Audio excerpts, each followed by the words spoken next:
Hold up, y'all. That ain't it. This is it.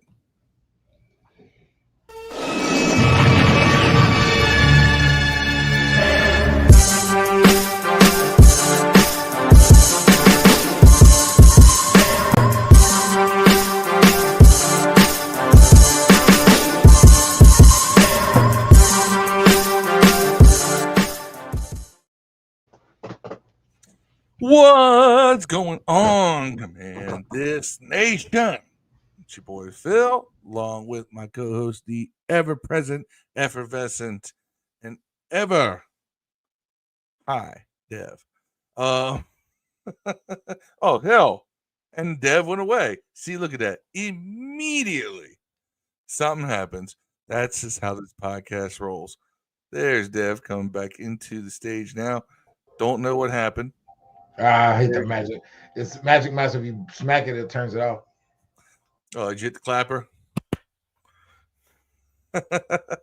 Anyway, nonetheless, so as we told you, Steve's out this week. He's being the good mother and father to his children this week, so he has to take on double parenting roles. So, Ms. Lim, your husband's holding it down. You'll be proud of him when you come when you come back next week. But nonetheless, till then, we're going to hold it down for you here on this episode of Command This. So we're going to do something similar to what we did Monday. A little bit of a watch along. I got two videos I think are of interest to our fan base. One is about the past, and the other one's about the future. So we're going to take a look at the past first. Go to future. Now, this video is actually, I saw this video pop up not 15 minutes after I made all the points in this video on a post on X or Twitter, if you're old school, talking about the Joe Gibbs era Redskins back in the day. That they are kind of a forgotten dynasty. Someone tried to say that the 1991 team was a one-hit wonder. And I said, no, son. No, that was the exclamation point at the end of a dynasty, the end of an era. And then 15 minutes later, I see this video dropped. So, kind of want to play that, talk about it a little bit. Kind of talk about the fact that this is a team that really should be up there in the same breath as the 70s Steelers, the 80s 49ers, the 90s Cowboys. Should be, Gibbs 1.0 Redskins should be right there with them in terms of how they are looked at and revered in the history of football. They are listed 82 to 92 Redskins is a dynasty according to the Pro Football Hall of Fame, but no one ever looks at it that way in terms of historical reference. So we're going to take a look at that video, and then we're going to kind of do a little commentary with that, of course. Get some thoughts, get some comments, and we'll get this thing rolling as everybody starts to come on in. Yep. And Deluxe with the first one makes the first point. 4 Super Bowls in 11 years or 3 wins is somehow overlooked.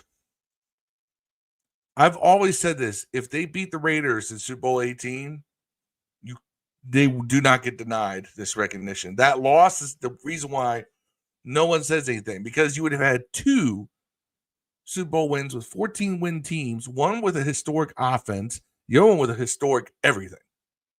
So, but we're going to get into that here in a minute. But let me go ahead and pull that video up, and we'll talk about this. These are not nearly as long as the Commander's log we did the other day. But let me go ahead and bring this on up here.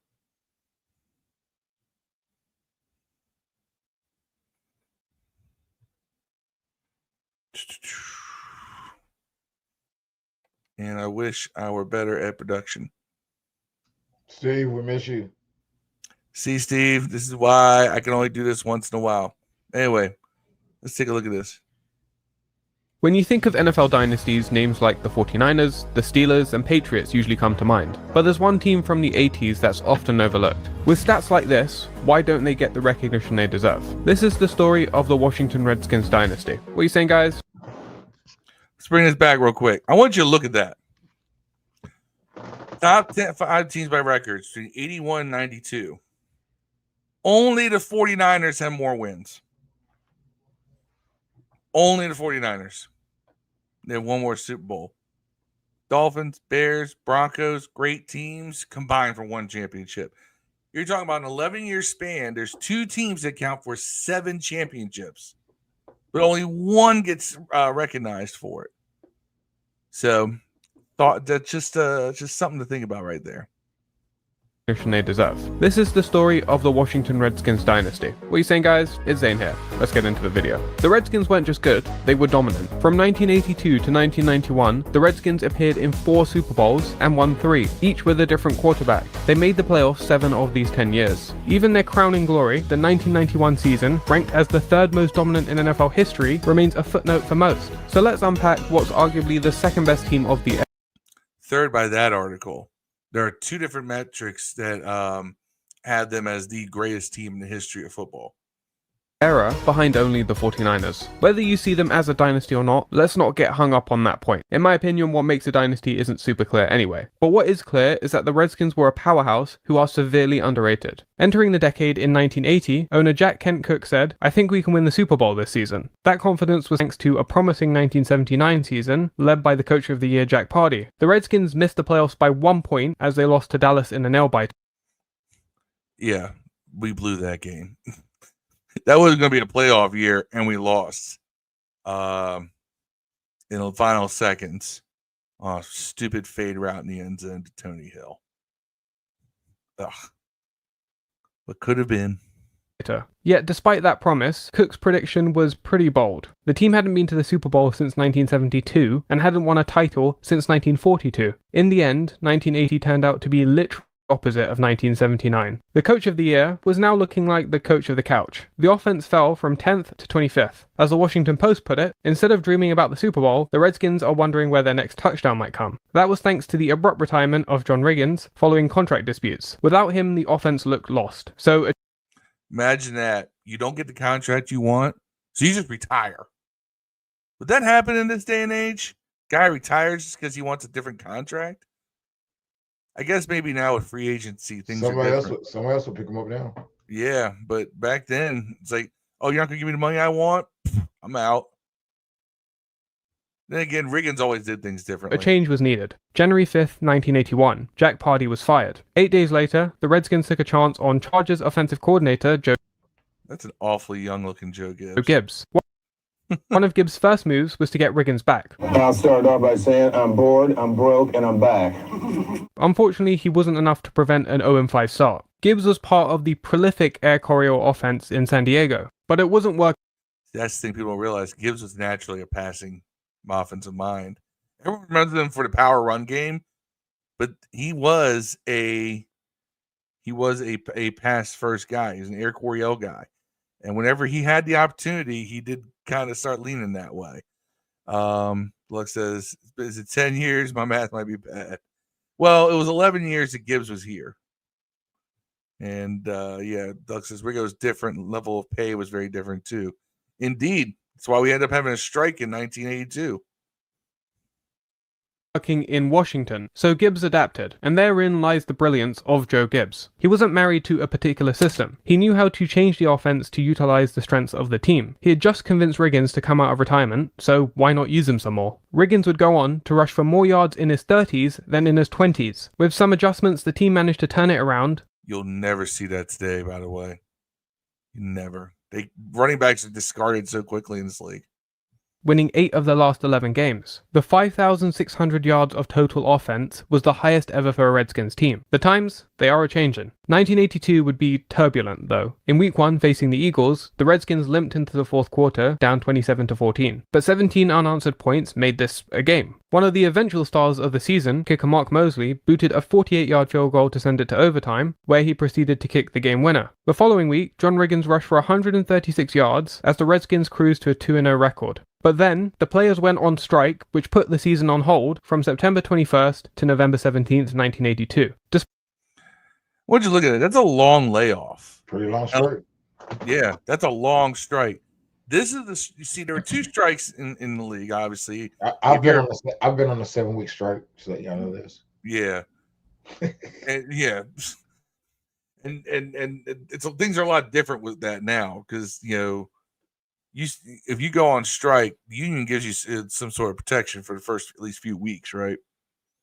Usually that you get some sort of compensation, some sort. No, bro. It's like $100. They don't give you nothing, huh?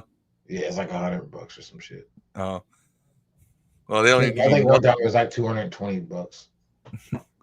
Yeah, back then they got nothing. They were holding out. But it's interesting because there were 2 strikes in the NFL in the 80s. One succeeded, the other one failed.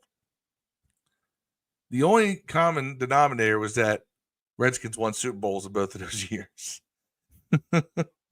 To November 17th, 1982. Despite that disruption, it had little effect on the team. Quarterback Joe Theismann got a Pro Bowl nod and threw for over 2,000 yards. Charlie Brown led the team with 8 touchdowns, which was second in the NFL, and Art Monk amassed 447 yards. Nothing special, but he would emerge as a Hall of Fame piece as the years went on. On the ground, John Riggins improved from 47 yards per game to 69 yards per game, in large part thanks to his offensive line, nicknamed the Hogs. While the Hogs were still young at this point, they were already formidable. Now, keep in mind, that means that Riggins was pacing for 1,000 yards that year. Just, strike shortened season. Nobody ran for 1,000 yards. But if you look at that offensive line, with the exception of George Stark, who had been with the team a long time at 34, the Hogs, these were young Hogs. You're talking about Jacoby at 23, Grimm at 23, Bostic's 24, Mark May is 23. This is a young offensive line, too. So that's one of the things that they put together really well is they put together a very young and aggressive offensive line, very, very strong power blocking. They're quite mobile. You can't pull off those counter gaps, counter trays, and all that they did if you're not able to move, especially when you got a running back who's deceptively as quick as John Riggins was. All of this helped the Redskins finish off the remainder of their games 6-1. But the strangest thing to happen this season wasn't the strike. Kicker Mark Mosley, who made a record 23 consecutive field goals, became the first and likely only kicker ever to win MVP. While the offense would get their credit as the years went on, be that the Hogs, Diesel, the Posse, the defense that ranked number 1 that season should not be forgotten. The Redskins flew by the Lions and the Vikings in the playoffs, but they'd face their toughest opponent in the NFC Championship.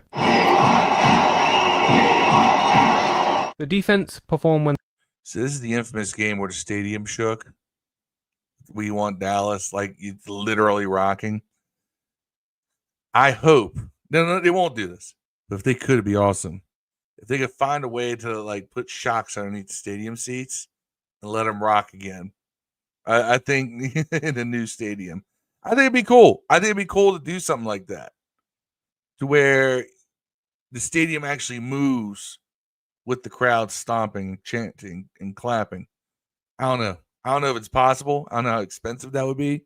If you can make it happen and keep it still safe, that'd be a great home field advantage. The lights were brightest. During the first half, Cowboys starting quarterback Danny White was knocked out the game, but backup Gary Hogeboom had a respectable performance. With 7 minutes remaining in the fourth, the Cowboys were down 24-17 at their 20. Hogeboom's pass was tipped, intercepted, and returned for a touchdown. That was the game. The Redskins were heading to a Super Bowl to face the Dolphins, who they had played in their last Super Bowl appearance 10 years prior. But this wasn't the 1972 undefeated Dolphins. Now, neither quarterback was particularly impressive this game, but Dolphins quarterback David Woodley was really harassed by the Redskins defense. He completed just 4 of 17 passes for 97 yards before being pulled late in the game. After scoring 17 in the first half, the Dolphins offense was shut out. 0 completions and just 2 first downs in the second half. Even though Theismann's numbers weren't... That's a hell of a number, by the way. Look at this. This is the entire Dolphins offense in the second half of that Super Bowl. 0 pass completions. They only had 2 first downs. Both of them were in the third quarter. They went a fourth quarter and did 0. Absolute 0 everything in the fourth quarter. That's dominance. That's really wearing a team down, too. In the second half. Even though Theismann's numbers weren't overly impressive either, he did make one huge play that often gets overlooked. Late in the third quarter, the Redskins trailed 17-13. Theismann rolls out to his left, but his pass is tipped. He managed to swat the ball, breaking up an interception that would have put the score at 24-13. The play was game-saving. But the Redskins' not-so-secret weapon was John Riggins, who would rush for 610 yards in 4 playoff games, an NFL record that still stands. The pivotal play came on 4th and 1 on Miami's 43. The Redskins are going for it, and everybody knows there's only one man getting the ball. Cornerback Don McNeil is there to try and tackle Riggins. He gives his best effort, but Riggins just sheds him off and goes all the way. Another touchdown, this time Theismann connecting with Charlie Brown on 3rd and goal, gave the Redskins their first Super Bowl. Despite the win, many were skeptical of the Redskins, seeing it as a fluke rather than earned. While the Redskins were about to show how fluky that season was, Joe Theismann won MVP as the Redskins set an NFL scoring record of 541 points, which stood for over a decade. Going 14-2, both losses ended in a single point. So, keep this in mind, everybody. We had back-to-back MVPs in Mark Mosley and in Joe Theismann. We have not had a league MVP since. That's crazy to me. We had back-to-back league MVPs, back-to-back trips to Super Bowl, and none of that, no league MVP since that's worn burgundy and gold. On the ground, the Diesel rushed for an NFL record 24 touchdowns. Despite the defense ranking just 11th overall, thanks to their group of trusty veterans, plus the additions of rookie Darrell Green and Charles Mann, the defense made history with a record-shattering plus 43 turnover differential. But I don't know, there's something about these all-time great offenses. Heading into the playoffs, the Rams proved an unworthy opponent. That seemed to be the case against the 49ers too, as the Redskins entered the 4th up 21-0. Of course, that's not a sufficient lead when you're facing Joe Montana. He tied it up with 7 minutes left. But the Redskins marched down the field, taking the clock down with them. They managed to set up a 25-yard field goal with 44 seconds left. The problem was, Mr. Reliable Mark Mosley had not been so reliable as of late. He had already missed 4 field goals that day. He would make this one though, and there wasn't enough time for the 49ers. Yet when it...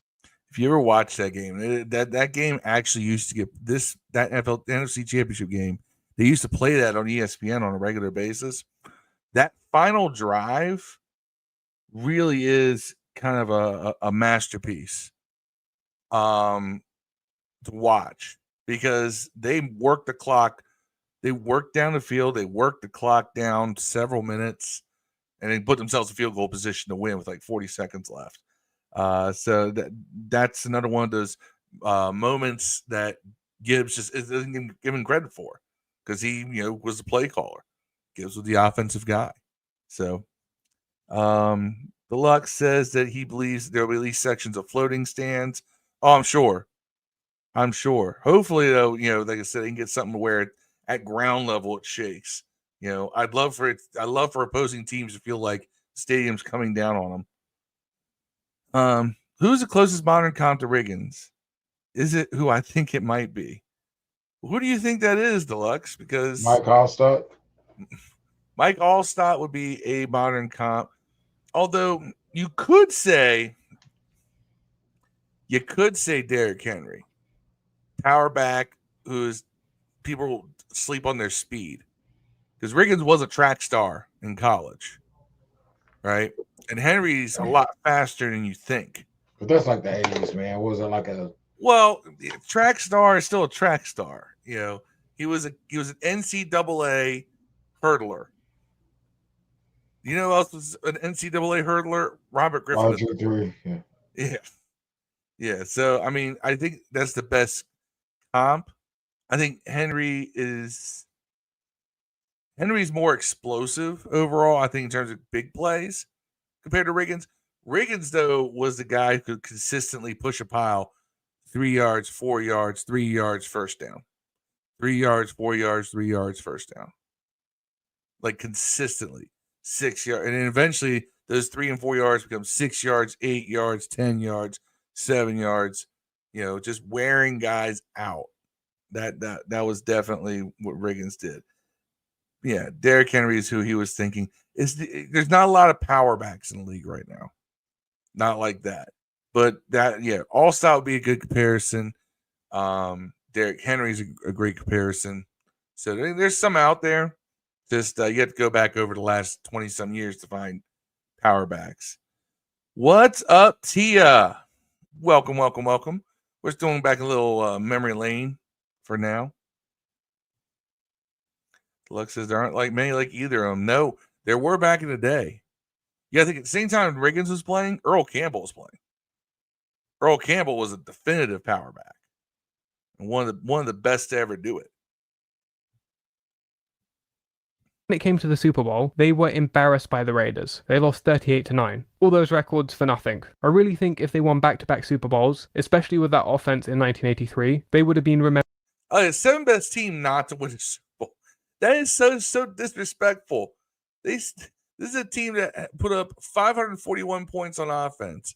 Still, I think one of the 10 best seasons of all time. At the time, it was the best. 7th best team not to win a Super Bowl. Come on. Remembered as one of the greatest teams ever. It's hard to come close to a season that they just put up, so the offense did take a step back the next season, but they still rank 3rd, with Theismann throwing almost 3,400 yards, and Riggins bulldozing his way to another 1,000-yard season. They would end up reaching the divisional round, but they got bounced by the Chicago Bears, a team on the rise. By the way, that is one game, if you go back and watch, we should have won that game. That was actually one game where I'll say the refs stole a win from us. A couple of really, really bad calls at the absolute worst points possible. And I'm not the only one who says this. Even Kevin Sheehan says this, and he hates blaming the refs. We could have had a rematch with San Francisco in the NFC Championship game. Now, that San Francisco team was great. That was a 15-1 team, but we beat them the year before. So it's food for thought. We could have had a 3rd straight trip to the Super Bowl here if the refs hadn't taken away from us against Chicago. 1985 would be a transition year for the team, as several key players had their final dance. Riggins, now 36, had clearly left it all on the field as he rushed for just 677 yards. It would get even harder when Joe Theismann infamously broke his leg, ending his career. That left the number 1 offense just 2 years prior sinking to 20th. But they have Joe Gibbs, the master of adaptation. Backup Jay Schrader would take over and won 4 of the remaining 5 games, but the Redskins would miss the playoffs. Jay Schrader was the starter entering 1986 and became the first 4,000-yard passer in Redskins history. That helped the offense rise from 20th to 9th, with 2 receivers breaking the 1,000-yard mark. The defense also finished 9th. Dexter Manley led the way with 18.5 sacks, and Charles Mann had 10. That helped them to a 12-4 record, sending them to the wildcard round against the Rams. Thanks to the defense forcing 6 turnovers, the Redskins had no problem winning this game. The real challenge came the following week. Washington were 7-point underdogs against the Bears. The Bears actually allowed less points per game this season than their historic 1985 team, but the Redskins' top 5 offense was on full display against the defending Super Bowl champions. Despite having no problem against the Bears, they couldn't get a single point against the Giants the following week. Still, after a couple uneventful years, it seemed the team was back on the rise. 12 wins and trip to the NFC Championship. Yeah, it doesn't take long for Gibbs to reload. And that's one thing he was really good at, is that you might have that transition year where things are down, boom, and you're back to being competitive again. Didn't take them long. That's not just a Gibbs thing, it's a Bobby Bethard thing too. And they knew how to find the next man up, so to speak. And they found him everywhere. Low rounds of the draft, free agency, Plan B. Y'all remember Plan B free agency? That was a thing. All over the place. But yet again, 2 weeks into the 1987 season, the players were back on strike. This time, the NFL wasn't cancelling half the season though. After 1 week off, teams began signing replacement players. The Redskins had already contacted players who'd been cut the final week of preseason, hoping to sign them if the players did strike. Those replacement players helped the Redskins go 3-0, which was huge in gaining home field advantage come playoff time. The most impressive win from the replacements came against the Cowboys, who had several starters, including Tony Dorsett and Randy White, who crossed the picket line. But the highlight this season was probably the quarterback contribution. If you have not, by the way, watch the 30 for 30 on the 87 Redskins Scabs. That's a great 30 for 30 that they did. And they talked to several of the players who played on those teams. And it was done before the team finally started recognizing those players. Because originally they voted not to give them rings. But I believe that they finally rectified that after the 30 for 30. Controversy. Jay Schrader and backup Doug Williams had been playing hot potato with the starting role all year. It came down to the final game of the season. Williams was subbed in the second half. He proceeded to throw 2 touchdowns and lead the Redskins on a game-winning field goal drive in overtime. That performance secured his role as the starter for the postseason, but Williams was 0-2. Hey, Dev, is that not the most Doug Williams stat line you've ever seen? Dev and I have this discussion all the time about Doug Williams, right? Look at that stat line. He completes half his passes, 2 interceptions. He also manages to get a bunch of yards on 11 completions and 2 touchdowns. You agree with that, Dev? It's a very Doug Williams stat line right there. Man, I'll take the win. I'll take a win too, but Doug was not a terribly accurate passer. That's something that people tend to forget. And lead the Redskins on a game-winning field goal drive in overtime. That performance secured his role as the starter for the postseason, but Williams was 0-2 as a starter. How would he fare starting in the highest stake game of his career? Yeah, fine. The best play of the game actually came on a kick return, as Darrell Green took it 50 yards while injuring his rib on the play. On to Minnesota. Williams didn't have a great game. He went 9 of 26 for 119 yards. However, the biggest play came when Minnesota went for it on 4th and 4 in the red zone. With Gibbs on his knees, all he could do was pray. Here's the call on 4th down and 4 for the Redskins 6. They send Leo in motion 2 to the right. Back to throw. Wayne Wilson looks. Throws under coverage. Ball knocked loose. Darrell Nelson hit it. Knocked loose at the goal line. And the Redskins take over. Super Bowl 22 was historic for a number of reasons. The Redskins offense put up 35 points in the second quarter, running back Timmy Smith set a Super Bowl record of 204 rushing yards, and Ricky Sanders set a receiving record with 193 yards. The defense held John Elway to a 36% completion percentage, 1 touchdown and 3 interceptions. All of that led to a whooping of the Broncos, as the Redskins hoisted their second Lombardi trophy in 5 years. 1988 would be their first and only losing season under Joe Gibbs. The Redskins were in search of their next quarterback because Doug Williams was struggling. They would eventually find their starter in Mark Rippon. The following season, in 1989, he threw for over 3,700 yards and made the Pro Bowl. But those 2 years, 1988 and 1989, the Redskins did. I wish they would talk about the fact that the 89 team was the first to have 3 receivers go over 1,000 yards, but I guess you can't throw in all the stats at once. Didn't make the playoffs. It would be the first and only time in Joe Gibbs' career that he missed the postseason in consecutive years. Fast forward to 1990 and the Redskins were back in the playoffs. Although they lost to the 49ers in the divisional round, they were on the rise again. To once again emphasize how good the Redskins were during this period, they only missed the playoffs 3 times, had 1 losing record, and won 10 plus games every other year. Entering 1991, Mark Rippon was the undisputed starter. The Redskins returned to their peak form, finishing 14-2. Joe Gibbs had saved his best for last. The Athletic ranked this team as the 3rd most dominant of the last 50 years. And this team has the best DVOA of all time. Rippon shined with the deep ball, but nobody benefited more than Gary Clark, who caught 10 touchdowns for an average of 45 yards per touchdown. Rippon also had plenty of time to cock back his arm, given the Hogs gave up 9 sacks all season. That's 7th best all time. And the defense held opponents to 14 points a game. Entering the first round of the playoffs, the Redskins were hosting the Falcons, who they already blew out in the regular season, but the weather was terrible, so it kind of leveled the playing field. Even though they didn't dominate like they did in their first matchup, the Redskins had no problem handling the Falcons, even with the weather. They were onto the Lions in the NFC Championship. On the first play of the game, Charles Mann strip sacks the quarterback. Yeah, it was just the first play of the game, but the game was basically over at this point. They were set to face the Bills in Super Bowl 26. MVP Thurman Thomas had to this point averaged 4.8 yards per attempt in the playoffs, yet the Redskins held him to 13 yards. 1.3 yards an attempt. You was about stuffing. Thurman Thomas was insanely good this time, and he eventually was a Hall of Famer. But this is also the best of the Bills teams that went to the Super Bowl. Statistically speaking, there was none better than this one. And Redskins stomped them.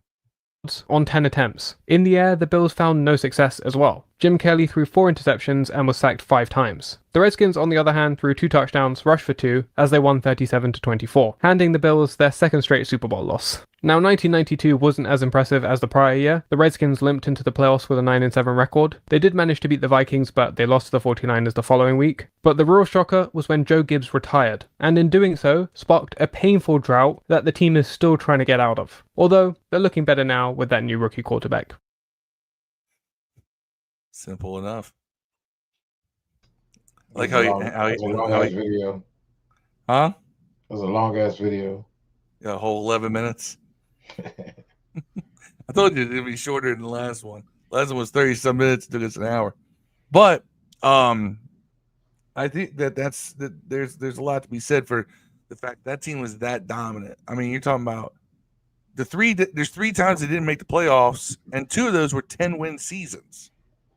I mean, that's a stroke of luck and bad luck, really, if you think about it. That you just happened to be in a time which 10 wins didn't get you into the playoffs.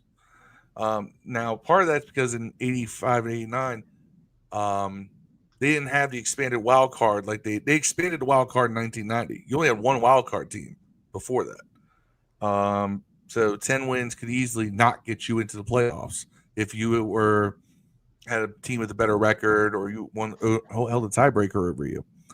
But nonetheless, you're talking about a lot of two 10-win teams that didn't even get the chance to do anything in the playoffs. And especially that 89 team, they ran off, I think it was 5 wins to end the season.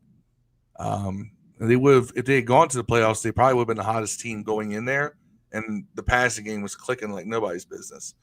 Run game was a little different because Gerald Riggs was the featured back in that year, but nonetheless, I mean that offense was going bombs away on people. Rippon was throwing the ball all over the place. So I just want to take a little trip back on that. So if anyone ever tells you that they start talking about dynasties in the NFL, that's a dynasty.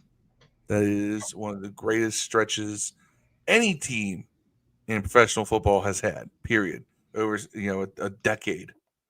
So nonetheless, I want to touch on that. The other video I want to watch is a little bit longer.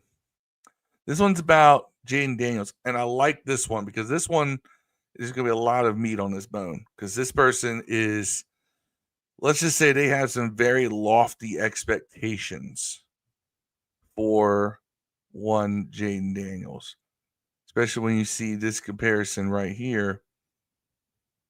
Let me share this screen. It says, the scary truth Jayden Daniels nobody's talking about. If you see a thumbnail, it's Jayden's, it's a split face. Jayden's one side of the face. The other side's Tom Brady. Think about that for a second as we play this.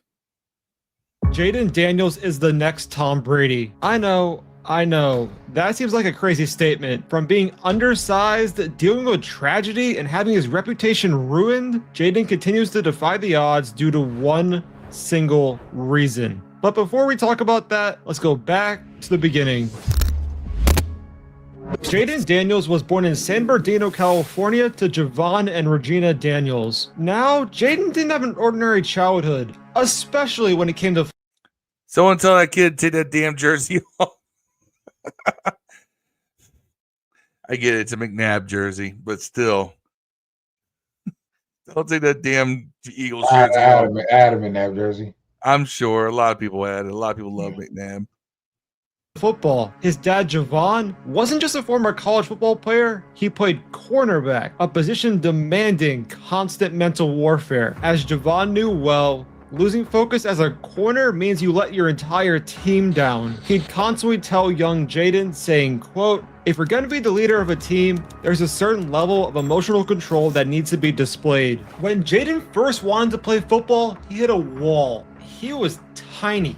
So small and frail, in fact, that he needed a doctor's note just to step on the youth field. Most kids or parents might have steered clear entirely of football, but Javon saw past the frame. He saw a mind that could compensate. Instead of dwelling on his size, the focus shifted entirely to building Jayden's mental framework. Emotions are a weapon, Javon emphasized, but only if you control them. Because of his size, playing his dad's position wasn't an option. Jayden would have to make the switch to the quarterback, a role where his mind had to be his greatest asset. He couldn't rely on overpowering defenders or shrugging off hits. He had to see the field faster, anticipate openings quicker, and process defensive schemes instantly just to compete. He had no choice but to learn how to outthink opponents. When Jayden arrived at Kazan High School, the football program was struggling, having won only 11 games in the previous 3 seasons. They desperately needed a spark. Well, what they got was a quarterback built like a Minecraft skeleton who threw a football like a shot put. Luckily for Kazan,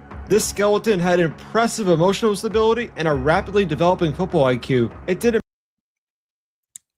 he keeps emphasizing on the emotional stability. I think that's the one thing that's probably the most impressive about Jaden. Maybe that's, part of the reason, part of that is because his mom's still very present in his life, kind of making sure he doesn't get off doesn't vary too far from a certain path of thinking and acting.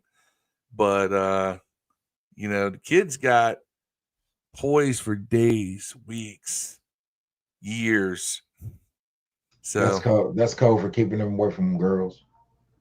Well, that's part of it. But I think, he just stays focused on the field. I mean, look how many times, he had to come in and do a game-winning drive, and he has that look like it's not going to bother him. He does not get intimidated by intense or high magnitude moments. He refuses to wilt. He stands up strong in those times. No matter the defensive look in practice, Jaden seemed to know where the ball should go before the play even started. He quickly earned the starting job and lit up the field, throwing for nearly 2,700 yards and 35 touchdowns as a freshman. Colleges acknowledged the talent, the arm, but the questions, they were relentless. He's too small. One hit and he's done.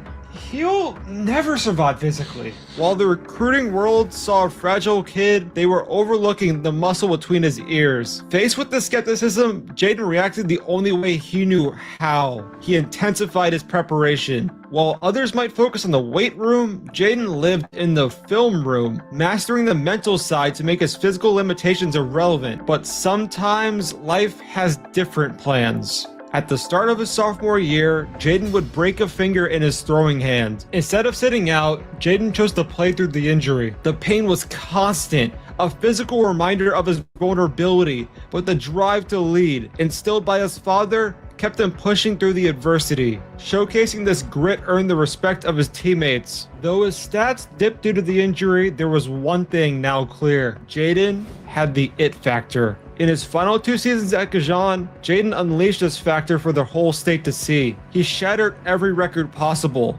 amassing over 9,600 passing yards. Look at that stat line. That's 2 years. It's almost 10,000 yards and 153 touchdowns. That's ridiculous, bro. It's ridiculous. I didn't know he put up those kinds of numbers like that. 153 touchdowns is ridiculous. In 2 years. Yeah, that's insane. Yeah, that's stupid. Yards and a staggering 153 total touchdowns, completing nearly 74% of his passes as a senior. This teenager, weighing less than most kickers, was operating with elite precision, silencing the doubters and proving that his mental framework, forged by his physical limitations, was now his most potent weapon. Suddenly, every college wanted the kid at Gajan. Alabama, Georgia, Ohio State, all of these big name schools were ready to roll out the red carpet. Except Jaden had a different plan. He wanted to play, to showcase what he could do, and only one school was willing to let him play as a freshman, Arizona State University. The program itself was stuck in mediocrity, having won just 25 games over the previous 4 seasons. But Jaden was determined to show the world who he was. He showed up to campus with a confidence and an energy that made the coaching staff fall in love with him. The performance on the field matched his off-field energy. Arizona State started insanely hot at 5-1, with Jaden putting up multiple impressive performances. It didn't matter how small he was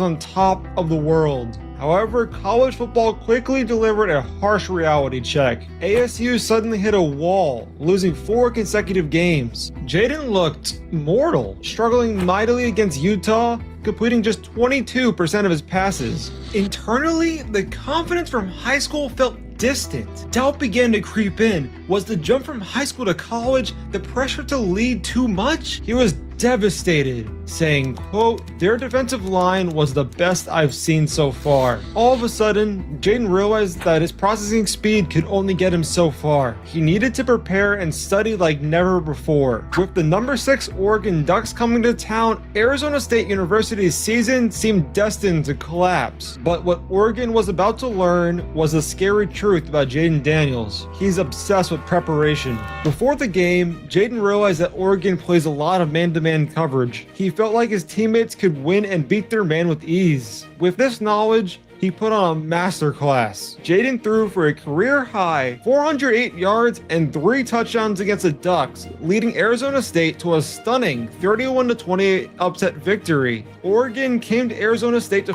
around, and they found out by getting beat deep constantly. Jaden averaged 12.8 yards per pass completion. The performance shattered Arizona State's freshman passing records and showcased a different side to Jaden. A senior teammate remarked after the Oregon win, saying, quote, "You saw the switch flip. He wasn't just playing, he was thinking the game on a different level out there tonight." Daniels carried the team to 2 more wins, finishing a promising 8-5 season and putting the college football world on notice. He seemed unbreakable.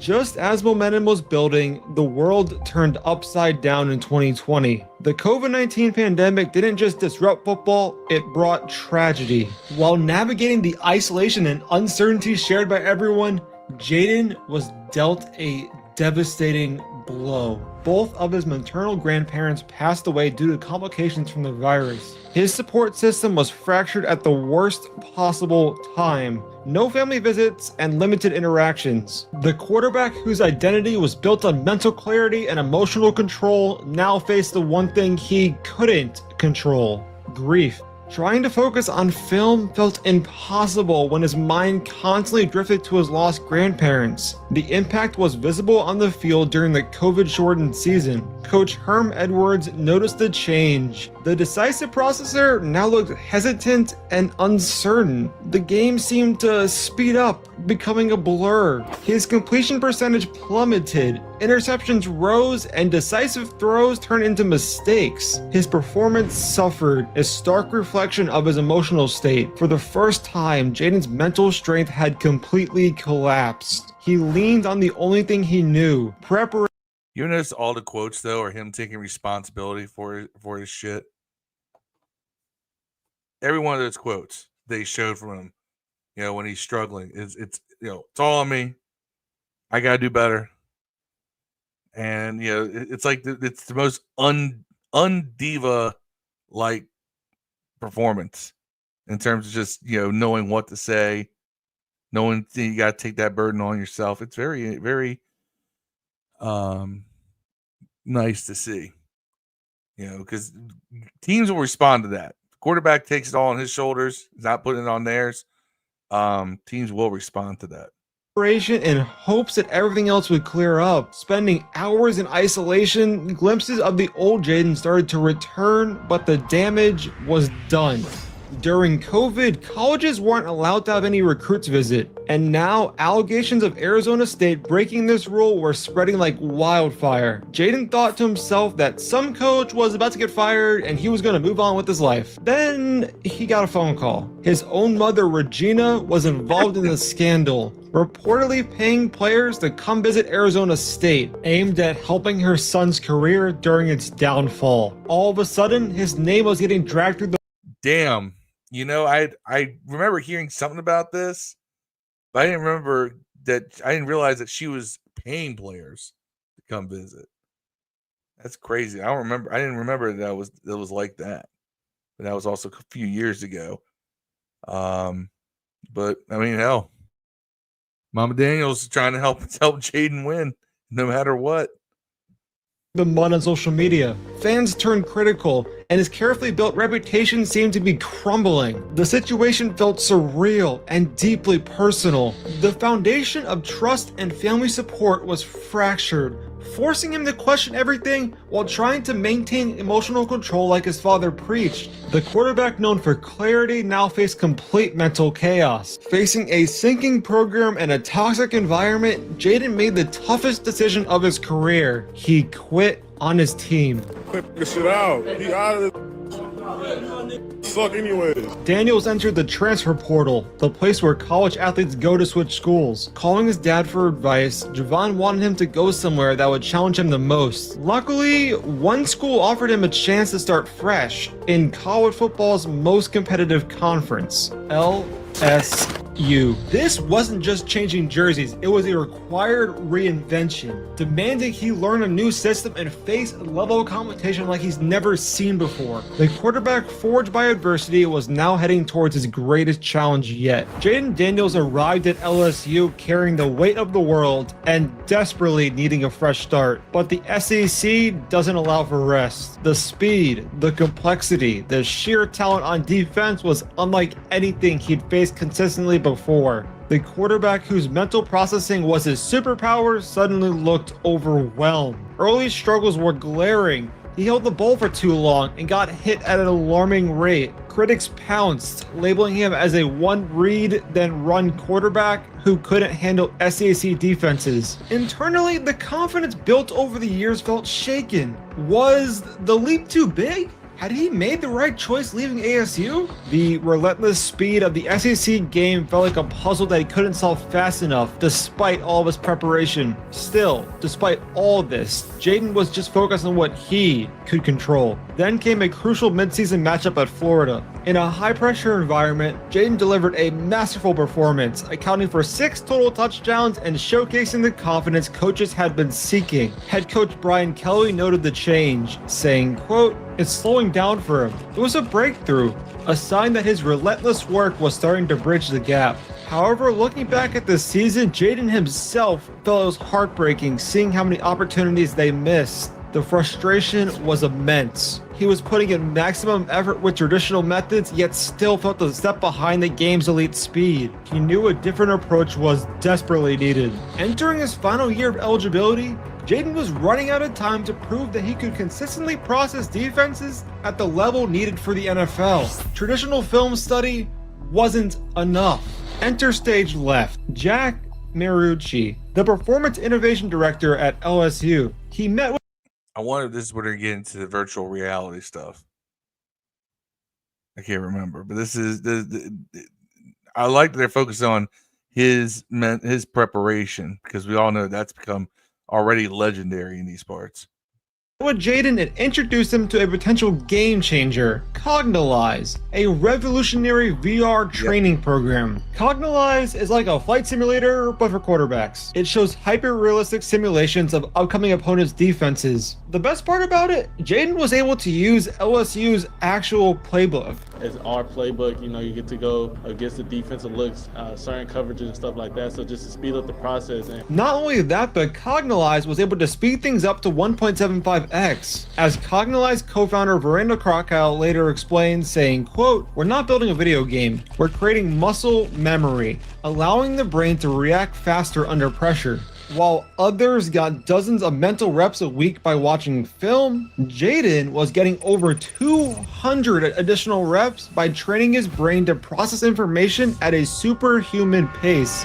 The impact was immediate and staggering. After training on the super fast simulation, everything slows down when I step out on game day. That's nuts that he's actually learning that, because I didn't know this about that. That they speed, you can speed up simulation up to 1.75%. That's almost double normal game speed. So if you're practicing at a speed that is almost double what you see on the field, I mean, what you see on the field probably looks like it's in total slow motion. That probably explains a lot. I mean, right there, I think explains a lot as to why Jayden is so quick to make decisions. And can process things even when the play breaks down because everything's moving slower for him. Marcus Edlin, what's up? If you're not following Marcus on Facebook on SportsView 2, you are not following the hardest working man on Facebook, who has all the links to all the news and notes you need. Anyway, back to this bit about Jayden.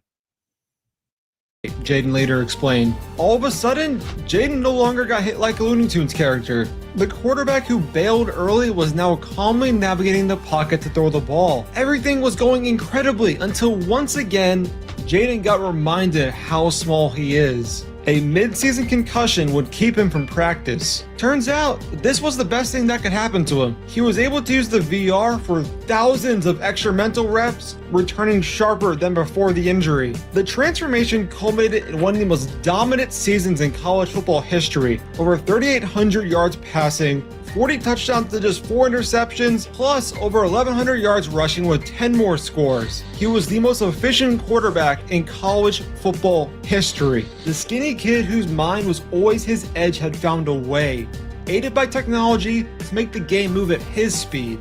This wasn't just talent emerging. This was subscribing to gridiron. Without a doubt, Jayden took home the Heisman Trophy, the most prestigious award in college football. NFL scouts now had no choice but to take notice, marveling at how he handled LSU's complex offense, acknowledging the massive leap in his processing ability. Jayden Daniels hadn't just reinvented himself, he'd cracked the code. With the NFL draft approaching, Jayden was looking like the top choice to any team who needed a quarterback. But still, despite all of his accomplishments, NFL teams still couldn't look past his size. Standing at 6'4" and weighing only 210 pounds, durability was a concern considering Jayden's injury history. It didn't bother him though. Jayden was only focused on what he could control. He ain't 210 now. Have you seen the picture? Have you seen the picture? Like, I have seen the pictures. His biceps look a little big. And Yeah, get them I mean, legs like, bigger though, man. Don't skip leg days, bro. Guy who runs like that ain't skipping leg day. He's probably one of those types. He's probably a hard. I mean, he's definitely a hard gainer. You know, he's somebody who could probably take in 2,000 extra calories a day and still not put on weight. He's just one of those guys. Stays lean. Marcus says this is why Jayden Daniels is effective in the pocket. Now the Seattle Seahawks are using the VR. The Commander views the VR. Commanders and Seahawks are only two teams. You would think this would catch on. Look next year. I mean, you would think this. I mean, smartest move they made was to immediately say, "Hey, what's that VR stuff you're using? We're going to let that continue here." They didn't. The smart coaches adapt, and they saw that, hey, Jay's got this tool that makes him better. Let's get this tool for him here so he can continue to get better. And proof's in the pudding. Mm-hmm. And that's why I don't think you're going to see a sophomore slump with Jayden, because Jayden's mental game is way ahead, I think, of most quarterbacks. This, rookie quarterbacks, second-year quarterbacks, in NFL history. His mental game's way ahead of it. Between the fact that he's very mentally strong, but he takes all these extra reps. He just processes at a different level. He could care less about the media narratives. On draft day, Washington would end up selecting him second overall, and immediately the narrative surrounding Jayden formed. Washington had drafted the next Lamar Jackson, a dynamic athlete set to revolutionize the game with his legs. But that label completely ignored what makes Daniels truly special. While undeniably athletic, his true strength, honed since childhood out of necessity, was his mind, a cerebral assassin disguised as a dual-threat quarterback. When NFL teams resumed practicing, Jayden showed the cerebral assassin. Jayden Daniels is the new Triple H. He's the cerebral assassin. He is the game. I watched the Triple H documentary with him and Mick Foley's thing on. Oh, did you watch that? That is good stuff. Yeah. Oh yeah. By the way, if you ever, I have a buddy of mine who had dinner with Triple H one time. He says, and my buddy was the editor-in-chief of WrestleView.com, which is one of the biggest wrestling websites in the world at the time. And I was a writer for them at the time. And he had a chance to sit down and have dinner with Triple H and Batista. He says, I thought I was a wrestling nerd. I'm a wrestling nerd to the point that I'm the editor-in-chief. One of my paid jobs is to run a wrestling website, a massive wrestling website. It's, millions of hits a year. He says, I don't know shit next to Triple H. He says, that guy has watched more wrestling than anyone. Like as a kid, he had tapes upon tapes upon tapes upon tapes upon tapes from everywhere. And but again, there's somebody who knows their craft so well, they became one of the greats. Here's Jayden Daniels, knows his craft so well, he may become one of the greats. Mm-hmm. The mental game, knowing what you're doing, is so important. No matter what your physical tools are, if you have the mental game down, you can overcome any physical shortcomings. Commanders why he was worth the high selection. He was showcasing surprising speed, processing NFL defenses, and offensive coordinator Cliff Kingsbury designed an offense to leverage his quick decision making. Kingsbury noted early on, saying, quote, his ability to absorb the playbook and process defensive looks pre-snap was unlike any rookie I'd ever seen. We knew we could trust him mentally from day one. The trust in Jayden was shown to the NFL as Washington started the season 5-1, with Daniels becoming a highly efficient quarterback. Not bad for a team who was second worst in the league last year. All of a sudden, everyone fell in love with Washington. The Commanders would put the world on notice when they nearly beat a contender in the Baltimore Ravens. But none of that mattered. Jayden was showing flashes of the same player who dominated the SEC, and Washington had their franchise quarterback. And just as Daniels began finding his rhythm, he took a hit that could have been avoided if he was larger. Jayden got twisted up and his worst fears were confirmed. Multiple ribs were sprained, sidelining him for the rest of the game. The durability concerns that followed him were suddenly a harsh reality. He could barely breathe without pain, let alone practice or play. Lying sidelines, the physical pain was immense, but the mental frustration was worse. The old doubts about his durability resurfaced, coupled with the fear that this setback could derail everything. Could his mind truly overcome this physical limitation at the NFL level? He was dying to get back on the field and lead just like his father had taught him. Not cleared to return to practice, he had no choice but to return to the tool that had transformed his final year at LSU. Washington invested in the same Cognized VR system, allowing Jayden to continue his mental preparation while his body healed. When Jayden returned to the field the following week, something was different. Teammates and coaches noticed immediately. This wasn't the same promising rookie. When Jayden returned to the field, he seemed calmer and more decisive. The stats backed up the eye test. In his first game back, his completion percentage jumped dramatically, hovering near an astonishing 82%, a massive leap from his pre-injury performance. The media was suddenly scrambling to try to understand how a rookie, especially one coming off an injury, could be processing the game so quickly and making veteran-level reads. The quarterback, initially labeled as just another running quarterback, was destroying NFL defenses with the precision of a... Dev, I want to show you this quote right here because you're a massive Lamar Jackson fan. I know you're a Louisville guy. Lamar, definitely would be safe to say your favorite player, not with the Commanders, right? Is that safe? Is that a safe statement? Yeah, my favorite player. Period. Favorite player. Period. Yeah. Do you think that Jayden Daniels will become a better quarterback than Lamar Jackson? Possible. I mean, yeah, it's possible. I think he can achieve everything Lamar's achieved so far. Lamar's still what, like 1 or 2 years older? Really? It ain't like, you know what I'm saying? Like they're basically constituents. They're like basically gonna be around the same amount of time. But let's look at so let me put it this way. Given that Lamar's in year what, 6, 7 coming up? Oh my God, yeah. And Jayden's coming into year 2 and seeing where Jayden is compared to Lamar. Especially back then. Lamar's second year in the league, he won the MVP of the year. Yes. Right. Do you think that Jayden? If that's a litmus point, do I think Jayden Daniels can win the MVP his second year? Yeah, I think it's possible. Do I think it's likely? Fuck no, no ways. But can he do it? If anyone can do it, for sure. I fully expect Jayden Daniels to be a top 5 quarterback within the next year or 2. I fully expect that. I fully expect him to be. I wanted to ask someone who's got a natural. Do what? I fully expect him to be in the debate for best quarterback in the NFL in the next 1 or 2 years. I fully expect it. It would be disappointing if in about 2 or 3 years he's not. At least in the debate. I mean, it's still arguable now who the best quarterback in the NFL is. I mean, you can obviously say Mahomes because of achievements, but I mean, would you really take? I mean, do you think Lamar? Do you think that Mahomes is a better player than some of these guys?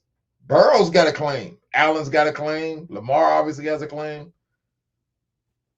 I mean, Okay.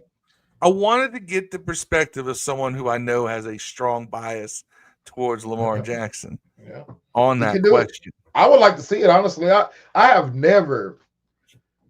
You want Jaden Daniels to become your favorite player in the league all time? I have never had my favorite player in the entire NFL play on Washington, unless you count when Deion Sanders came. And at that point, it wasn't the same guy. So like I was more of a Green fan at that point than Deion. But and even him, I don't think he was my favorite player. But yeah, it would be pretty awesome. Sean Taylor would probably be as close as it's ever gotten, because I like Sean Taylor in college in Miami. He was my favorite player in college, and he was the guy I really, really, really wanted. And I thought we was gonna get Kellen Winslow. I thought that's where we were gonna go. But a lot of people thought that back then. Yeah, I'm glad we didn't. I remember being a little disappointed that we didn't at that day of the draft. But Sean Taylor was my favorite player in college coming out. So other than, I mean, unless you can't, Champ Bailey got a little bit at Georgia, was pretty fucking dope also. Yeah, I wanted to ask that question to somebody who I know, you know, basically I know Lamar's your favorite player in the league, and yeah, he was my favorite player in college. So I was just kind of curious. I was like, all right, let me ask. Top two Louisville player of all time. Lamar is the comp, right, for Jaden right now. I don't know, man. I don't know. I find it hard to, like I said, to compare a second-year guy with a guy who honestly, to keep it real, should have had his third MVP of the year last year. The guy threw for what, almost 4,000 yards and ran 4,000. Like, that's fucking nuts, bro. That's nuts. You know what I'm saying? That's insane to do. So I don't know. I think Lamar Jackson not winning MVP was kind of like I think that Jokic should have won MVP this year. But it's very hard to give somebody 3 MVPs, bro. It's just really hard. They're gonna find it's like Lamar, it's like a LeBron. LeBron could have won a few more MVPs, but he makes the extraordinary look ordinary. So when you see somebody getting you 30 every game, it's not that big a deal. Till somebody new does it, then it looks like a bigger deal. Yeah. And you go on by team record, which team record should never, unless they're just atrocious, shouldn't really dictate an MVP when it's an individual performance award. Yeah. Now, if you look at Lamar's season last season, I mean, that was by far his best ever. I mean, he was playing so far out of his mind. Yeah. Lamar also only played like 8 or 9 games his rookie year, too. Flacco was the starter. He ran for 915 last season. Yeah, I don't think he played the last game. He threw for 4,100 yards, or almost 4,200 yards, 41 touchdowns. Yeah, he threw for 4,000 yards, 900 something yards with a better running back on the team, with the best running back in the league for the most part outside Saquon last year in the NFL on this team. And still managed to throw for 4. Jaden Daniels threw for almost 3,600 yards, had 25 touchdowns. Right. He did he missed he basically missed a game, almost a game and a half between the missing most of the took him out a couple times too at the end of games. Yeah. But he still, though, I mean, he missed most of the Panthers game when we were there, and then he sat out the second half of the second Dallas game. And he also ran for 891 yards himself. So yeah, I mean, I think that Jaden, if the question is, do I think that he will be better than Lamar Jackson? For sure. I think he can do it, man. By the way, I'm always of the opinion that newer players are always better than older players. That the guys coming behind you are always better, man. People kill me with this in the NBA. I mean, hey, dog, a mid-star like a Porzingis would average 30 in the 90s, bro. Quit fucking around with these guys, dog. What are you going to do with a guy like LeBron, dog? Like, what are you going to do with a guy like LeBron in the 90s? Style of play, rule changes, especially in the NFL, because it's Man, you could take not LeBron nearly and put him in the 90s rules game. You'd have to put Cartwright on him, dog. He's bigger than the biggest player on the Bulls. And he's better, he's more athletic than all of them. What are you going to do? You can't put Mike or Pippen on him. It'd be Rodman. But he's even too small. Like, it's just Rodman went against guys much bigger than LeBron. But they wasn't fast and could shoot like that. In a more physical league. Yeah. So I mean, there's that. I'm not going to get into that argument today. We can have He put 40 on Rodman, dog, and I love Rodman. He put 40 on that dude, bro. In a 7-game series, maybe once. Maybe once. Put 40 on him. I'm a firm believer you got to look at everything in context. Like I said, LeBron, for as big as he is, he's not. He doesn't play a style that I mean, he wouldn't big draw, and strong and fast, bro. He doesn't take contact well. Crazy. And Bill Laimbeer put one elbow in that dude's face, he'd be out for 3 weeks with a busted lip. I mean, he's 260. There wouldn't be guys big enough to do that, dog. These guys are bigger than them guys back then, dog. You know what I'm saying? Like man, Oakley's the size of LeBron, dog. And look how fast, quick, nimble, and athletic LeBron is. He dribbled circles around that dude. He couldn't guard him. All you do is take him outside the paint. It's over. You know, so like it's like you can't do that. And then it ain't even about him. Think of a guy like Durant, who's basically a 7-footer. That's a guard. Like, what are they gonna do with that guy, bro? There's no illegal zones. Magic Johnson was locked him down. Man, he would have smoked his boots, man. You think John Stockton's guarding Kyrie Irving, dog? Man, I think you underestimate. Boots, I think if you allow rules like you allow more of the physicality, allow more hand checking things like that. There's no illegal zones in the NBA back then, dog. It's all 1-on-1, man. None of these dudes in that time era could stop a step back or a Euro step. It'd been over, dog. These niggas would have got their boots. There would have been about 10 or 11 dudes. The great players like LeBron's and the Carmelones, they'd have been straight. But there's only about 10 to 12 of them kind of dudes back then. Everyone in the NBA, dog. Everyone. Like, if you take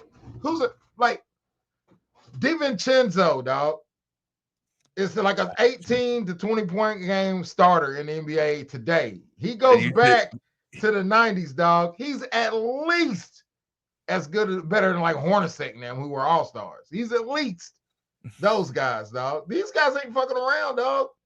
So you're saying that a guy who was an 18 to 20 point guy now would have been an 18 to 20 point guy then? He got about 30 on some of them guys. Dog. Yeah, you compared to an 18 to 20 point guy. He'd have peeled them guys back because he could shoot from deep. He'd have peeled them guys back. His game will still be his game. I like how you said Jeff Hornacek. Like you chose the most. John Stockton. Like Mark Jackson. I had to post you up at the free throw line back. That's how he would just back you all the way in. Like Brunson will be the evolution of Mark Jackson. You know what I'm saying? That's if you extrapolate like how the talent would have maybe that would somebody like that would have worked. You know what I'm saying? Like I said, the good players would have been still great. Like Mike will still be a Mike. You know what I'm saying? In any era. But I still think LeBron would have too. But I think the middle tier players now, man, there's 4 or 5 all-stars on some teams, bro. There's some teams that have 4. There's teams that have 2, 3 all NBA players on them, dog. Now, offensively, yes. I would say that defensively, I don't know how a lot of those players would have responded to. There's no illegal defense. Allowed a more physical, more of a lockdown, and no illegal defense then. Play night in, night out, the way the NBA was in the 80s and 90s. Especially they had to go to illegal defenses because all you could do is pick and roll, and you'd have a score every. That's how come them guys was getting all the points. They just pick and roll. That you couldn't slide a defender from the weak side. It'd be illegal defense. It'd be a technical foul back in the 90s. Now you can do that, so you can take away a guy, but you just leave something else open. The players were a lot more intense defensively. I'm sorry. I've been watching a lot of 90s NBA lately because YouTube keeps giving me the option to. It was harder to guard. They just like regular season games. These guys are playing like defense. Yeah, don't they did see play harder, that but it was now. harder to guard back then because you only could play man. You would just get if you got by your guy, you basically had to hack a That dude. meant that you had to be a better defender to get time on the court. Yeah, but there wasn't. There was getting guarded by guys who were selling. They was basically sell insurance now, dog. Oh, Like I said, there's like 8 or 9 dudes, man. There's a couple of dudes on each team that probably could play. You But, think man, John Starks is an insurance salesman in today's NBA? Man, John Starks would be a role player like he was though. But I'm saying it would be the guys that are like middle tier, like the Randalls, like the Julius Randalls today would have been superstars in the 90s, bro. Especially if he kept his game. What are you going to do with a guy 6'9" that can actually dribble and pass off the pick and roll, dog? You can't go under on him. He's going to shoot. You can't go over, and there was no illegal defense, so you couldn't even like zone or match zone like you can now. And you just end up with fucking Bill Cartwright on Randall, and it just Bill Cartwright injured more players in the NBA Yeah. than anybody. You think after one or two guys catch, and that's because Cartwright just played elbows out. It wasn't like he was intentionally vicious. Cartwright was a Knick, by the way. He was a Knick, and then they traded him for Oakley. Yeah, which is funny because they tried to do the whole Twin Towers thing with him and Ewing for a hot minute. Before Ewing came, Cartwright was a 20-point a game scorer. That's what people don't realize. Yeah, they traded him. I think with that weird ass shooting form of his, looked like he was trying to, chop an axe with an ox handle. Yeah, he's a good player. I like Bill Cartwright was a good player for the Bulls. Cartwright was one of those guys that, like, when I tried to play basketball, it was him and Horace Grant because I was a post player. And one of the guys I really kind of try to model my idea of the game was I was never going to be a scorer, but I was going to get mine off of playing defense and rebounding, right? Because that's what they did. So you played defense, rebounding, you got your opportunities here and there. You made the most of them, and that's how I kind of modeled my game. Was like, all right, I'm not a superstar, but I'm gonna be the one that's going to clean up after if the superstars miss. Bill Cartwright's dope, man, but Bill Cartwright get his boots smoked in today's NBA, dog. Like somebody like Carl Anthony Towns will kill that dude. Well, dog. I would say it's older Cartwright. Cartwright had no knees.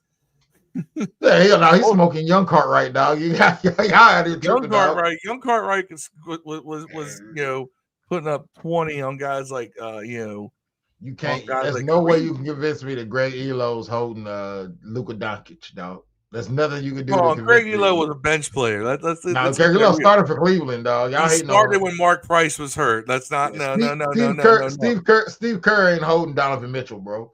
Like it's stuff. I hate to say this, but Steve Kerr, people like revisionist history has made him a much greater player than he actually was. And we're gonna get back to this video. But I'm gonna say this right now. Steve Kerr was the most average bench player in the NBA. He just happened to be really good at shooting 3-pointers. He couldn't play defense. He couldn't pass for shit. Steve Kerr was so average at everything. He just happened to be really good 3-point shooter. He was Craig Hodges. He hit the shots when it mattered. Just like he was just Craig like Robert Hodges. Horry. He was Craig Hodges. Just like Robert Horry. No, Robert Horry was a lot more clutch. Shots when it mattered. Steve Kerr had one clutch shot.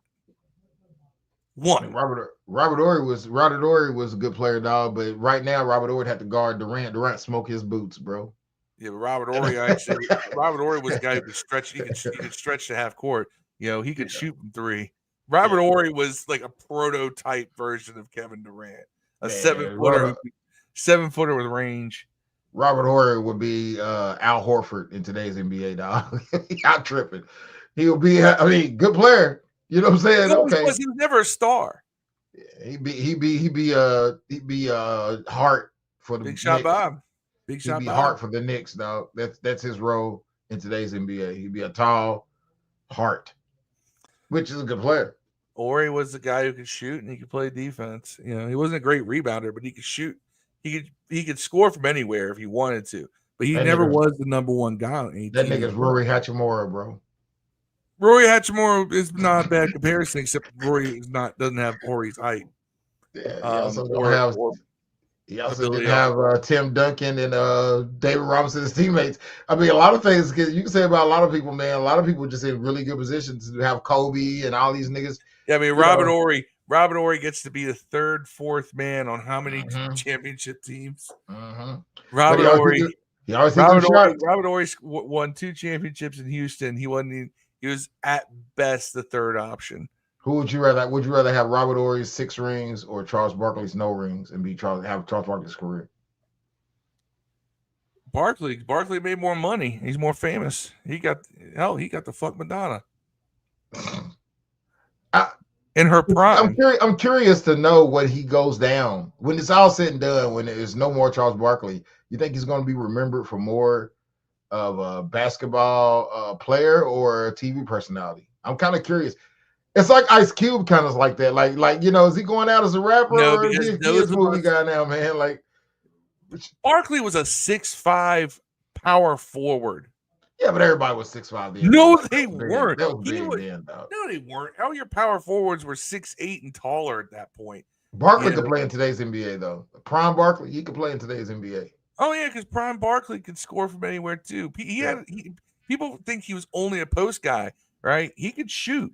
He wasn't a 3-point shooter, but he had distance. And if you get him to adapt to a more of a 3-point shooting league, that Barkley, MVP Barkley, that dream team Barkley could play with anyone in any era. Oh yeah, 93 MVP Barkley. Yeah, absolutely. Yeah. Phoenix Suns Barkley played anybody.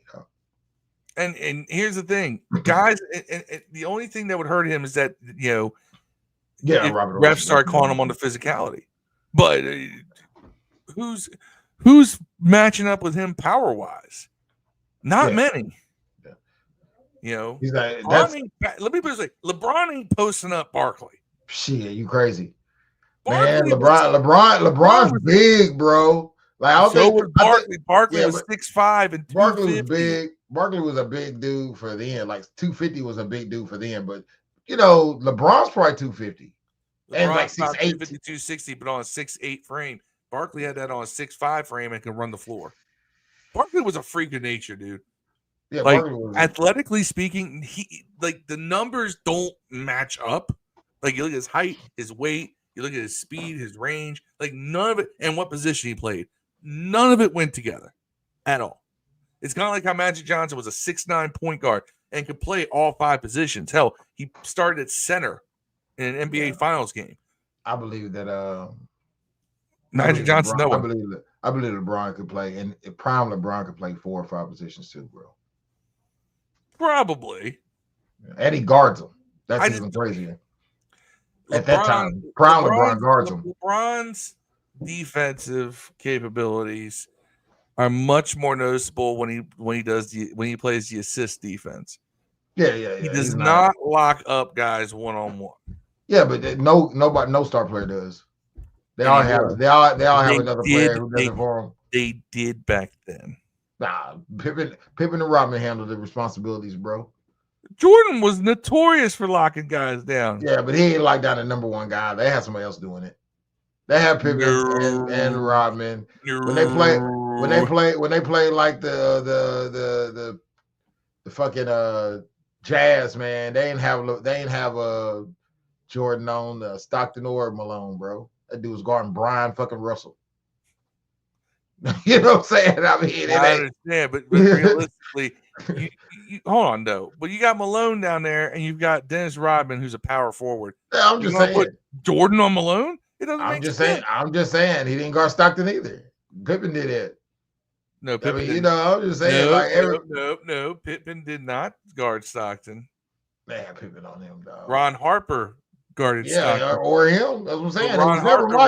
Ron Harper was also a defensive specialist. It was never Jordan's what I'm saying. He didn't have to. Right. No superstar did. But Jordan, but you see, if Jordan wanted to, he could ask for it, and he would. Yeah. You ever hear the story about Jordan and Gary Payton? Yeah, Gary Payton. Yeah, it's cool. Gary Payton was in the club one night popping off. I wonder what He's talking about how I got my millions and I got my Ferraris and and all this other stuff. And Jordan looks and goes, "That's nice. I get them for free." Right? Just kind of jabbing back, like, okay, you got the money to pay for them. People give them to me. Right? That was his little jab. But he's like, then apparently it stuck with him that Peyton would talk to him like that. This is when Peyton was younger. This is before they went to the final. Play in the league. But he was like, he said something. He's like, "I'm getting a little sucker," And so what he did is that Peyton, of course, was bringing the ball up. And then Jordan stripped the ball from him twice and then forced him to cough up the ball to Pippen on another one. The first three possessions of the game were 2 Jordan steals, and Jordan destroying his dribble to the point that Pippen could get a steal, and Bulls are up 6-0. Yeah, Pistons still immediately. And then Peyton, George Karl calls the timeout. He starts ripping into Peyton, and he's like, "Don't you talk to that son of a bitch ever again." Because when Jordan saw a challenge where someone challenged him, he made it a point to make that point. And that's that clutch gene. That Pistons would have beat them, dog. If the NBA had I was saying, we talk about LeBron. This is my LeBron thing. I don't see that with LeBron. Never have. Yeah, I've never seen that with LeBron the way I've seen it with Jordan. The way I've seen it with Kobe. And I'm not doing this just to glaze. I see LeBron put 35 up a game in the playoff series, man, by itself, dog. With that dude won in a championship with Timothy Mozgov as the second best player on the team, bro. Fuck all that noise, man. I mean, LeBron's not my favorite player. Not my favorite player, dog. But I can't take the worst it was ever. You talking that 07 year when the Eastern Conference was at its absolute lowest. No one else. He won the whole thing though. When he beat the team that came out of the West. No, they went and got swept by the Spurs. No, I'm talking about the year they had the trash team. That first year LeBron that won when he was dancing. They didn't win nothing that year. Yeah, they did, dog. Yeah, they did. They won one. LeBron didn't win a title till he went to Miami and got he came back and won one Cleveland. Yeah, and he had Kevin Love and Kyrie Irving. Yeah, they didn't play though. The year to Golden State, they beat Golden State. One of them didn't play. Oh no, don't change history. That ain't true. Because literally, Kevin Love was why they won that series. In fact, on the key, if you say that, you gotta say on the key defensive play of the game. Do you know who was covering Steph Curry? It was Kevin Love. It was not LeBron James. Yeah, I mean, I told you that star players don't guard the best players on the other team, man. They don't. And that's why I can't. Well, I can't put him up over. I can't put him over. No, I think LeBron. I think Jordan is the greatest basketball player. God damn it, we got into a goddamn. I think Jordan's the greatest basketball player ever played, dog. I think Jordan is the greatest basketball player ever played. But if you ask me who the best basketball player ever played, it's LeBron, dog. He shoots better. He plays better. He plays more versatile of a defensive player. He's a better rebounder. He's a better shot blocker. He may have. He's a better shooter. He may have the most potential talent, but I just don't think he maxed out. You crazy, man. There's no player ever in the history of the NBA that had this expectations of LeBron and met him. There's no one that's coming to any league in any sport that met those expectations. He won a championship just as quick as these other guys won one, dog. He did. This is a wild thing we talk about. LeBron, y'all crazy. Like, again, not my favorite player in the league. My favorite player ever played is Kobe, dog. He's not better than LeBron, though. And I like Kobe. Not better than LeBron, I put Kobe over LeBron. I used to be the biggest Kobe hater. I like him better than LeBron. I hate the Lakers, so I used to be the biggest Kobe hater. But I game recognized game. I can tell you that I like Kobe better than LeBron. He's not better. I don't put LeBron in my top 5. Y'all crazy. Talking about greatest of all time? He's gonna go down as like a top 5 all-time scorer, rebounder, and assist, all this shit, dog. He's gonna go down as the greatest. Take away 2 or 3 of those first years, he doesn't have that. Yeah, I think do that to anybody though. He came out of high school. He's gonna retire after this year. I don't know. I don't think he does. I think he's got one about that. I mean, the NBA Hall of Fame is trash anyways. They got Yao Ming in there, and that nigga played 7 years of basketball, maybe like 4 of them he actually played. So I mean, like if you want to go by, when you look at Hall of Fame, it's like NFL. You got to go by who's already in and kind of put them side by side. If Yao Ming's in the Hall of Fame, then why wouldn't Robert Horry be in the Hall of Fame? Robert Horry has had a better NBA career than Yao Ming, bro. Hold on, Robert Horry played till 2008. Yeah, Robert Horry had a better NBA career than Yao Ming, bro. Well, maybe he did. Sorry. Here's the problem I have. Here's the problem I have with what Marcus Eaton said. Marcus Eaton said that Robert Horry should be in the Hall of Fame. Yeah. Marcus, do you know how many points per game Robert Horry's averaged in his career? I mean, it don't matter. 7. It doesn't matter. You know how many times he went over 10 Ben points? Wallace is in there, right? 3. Ben Wallace? Yeah, but Ben Wallace. Yeah. Right. Hold on. He ain't averaged nothing either. Hold on though. Total rebounds. Robert Horry averaged 4.8 total rebounds a game. Yeah. I mean, yeah. He's Robert not Horry getting ain't in the Hall of Fame. He's not getting in for stats, dog. But like I said, Yao Ming's in that motherfucker, dog.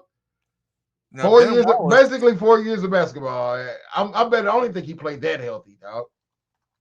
Ben Wallace is in the Hall of Fame. You're yeah, right. 100% in there. Yeah, that's what I'm saying. Like it. But Ben Wallace was also Ben Wallace was a 4-time All-Star. He was a 2-time rebounding champ. He was he won most he had a blocking champ title. He was an 04 NBA champion, 5-time All-NBA, 6-time All-Defensive, and 4-time Defensive Player of the Year. I ain't saying he don't deserve to get in. I'm just saying when you look at if you can just look at stats, you can make the argument that Horry should get in. If Yao Ming's in the Hall of Fame, dog, there's no way. There's a lot of Ben Wallace averaged more than twice as many rebounds per game. This includes him coming off the bench in his later years. He averaged twice as many rebounds a game as Robert Horry. Yeah, he went through a stretch of 7 straight seasons with Detroit, and then one with Chicago after that, where he had over 10 rebounds a game. I mean, I can't argue that. He also had the most blocks per game in 2001-02. I mean, is Penny Hardaway a Hall of Famer to you? Injuries, I think, kind of. Yeah, I'm sure he's in there. Tracy McGrady, Hall of Famer. Is Grant Hill? By the way, Penny Hardaway is not in the Hall of Fame. Yeah, I know he's not. None of these guys I'm mentioning are in the Hall of Fame. But I'm saying that like those guys. Grant Hill's borderline, but he's not. Like he's very good.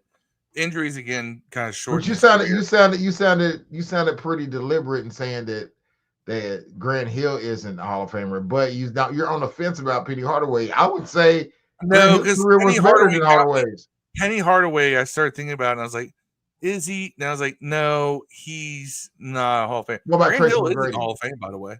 Yeah, I know. What about Tracy McGrady? You know what? I look at Grant Hill's resume. Yeah, he should be in there. 7-time All-Star. 5-time All-Star games don't even matter no more, though, bro. Oh, and 5-time All-NBA, though. Yeah, that matters. Tracy McGrady's in the Hall of Fame. That one's a little surprising, but he's that was electing Grant Hill to the Hall of Fame where he played like no games a couple times back in them days. Remember that shit? Like he wouldn't even play, and they was electing him to the fucking All-Star game. I don't know. Tracy McGrady gets in it because he's a pure scorer, but but I'm saying like there's a lot of guys. The NBA Hall of Fame has a lot of guys in there. I'm just like, I don't know. NFL Hall of Fame. Eli Manning he didn't make it the first time, right? Shocking. I mean, should never be in the Hall of Fame. If we're just going on accomplishments, though, bro, how many two Super Bowl championship quarterbacks are not in the Hall of Fame? Eli Manning needs to stay out. Dosman ain't got. He only has one, but he went to 2, right? Yeah. Yeah, I mean, I'm just saying. He has an MVP and went to 2 Super Bowls. Here's the thing: if you put Manning in, if you put Eli in, you have to put Theismann in. You gotta. Phil Simms ain't in, right? He's Simms not in. He better not be in. No Phil way, Simms right? is one of the most overrated quarterbacks in history. Yeah, Troy Aikman. Troy Aikman's another one who I think gets in just because of the he's fact already in. He's got to already be in. Troy Aikman's already in. Sure, yeah, he is in there. Troy Aikman is one of the best game managers of all time. Yeah. Troy Aikman, Kirk Cousins' career. Game manager. Yeah, Troy Aikman is Kirk Cousins. If you think Kirk Cousins should be in the Hall of Fame, then you should think Troy Aikman. Take the Super Bowls away, man. I mean, but it's a whole different era in football, I guess. I mean, it's hard to compare. Football is really shaky. It's hard to compare. Like because it's very different types of game, but still, Troy Aikman was a game manager. All he had to do was I try to compare him to the people they're in the league with at that time in football. That's why I've never understood how Lynn Swann got in personally. I never understood it, but I get it because he's such a popular person. He made so many highlight reel catches. He is such a popular person off the field. On top of that, versus like the Art Monk never said shit. He just caught the football and fucking went back to the end zone. You know what I'm saying? He didn't stay after. He didn't go to bars. You didn't see him around town.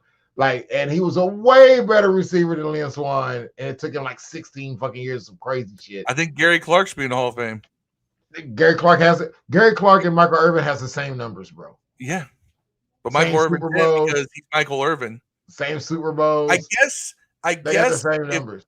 I guess if Gary Clark had stabbed a teammate with a pair of scissors in the team barbershop, Gary Clark would be in the Hall of Fame. That's the only thing Michael Irvin got up on Gary Clark.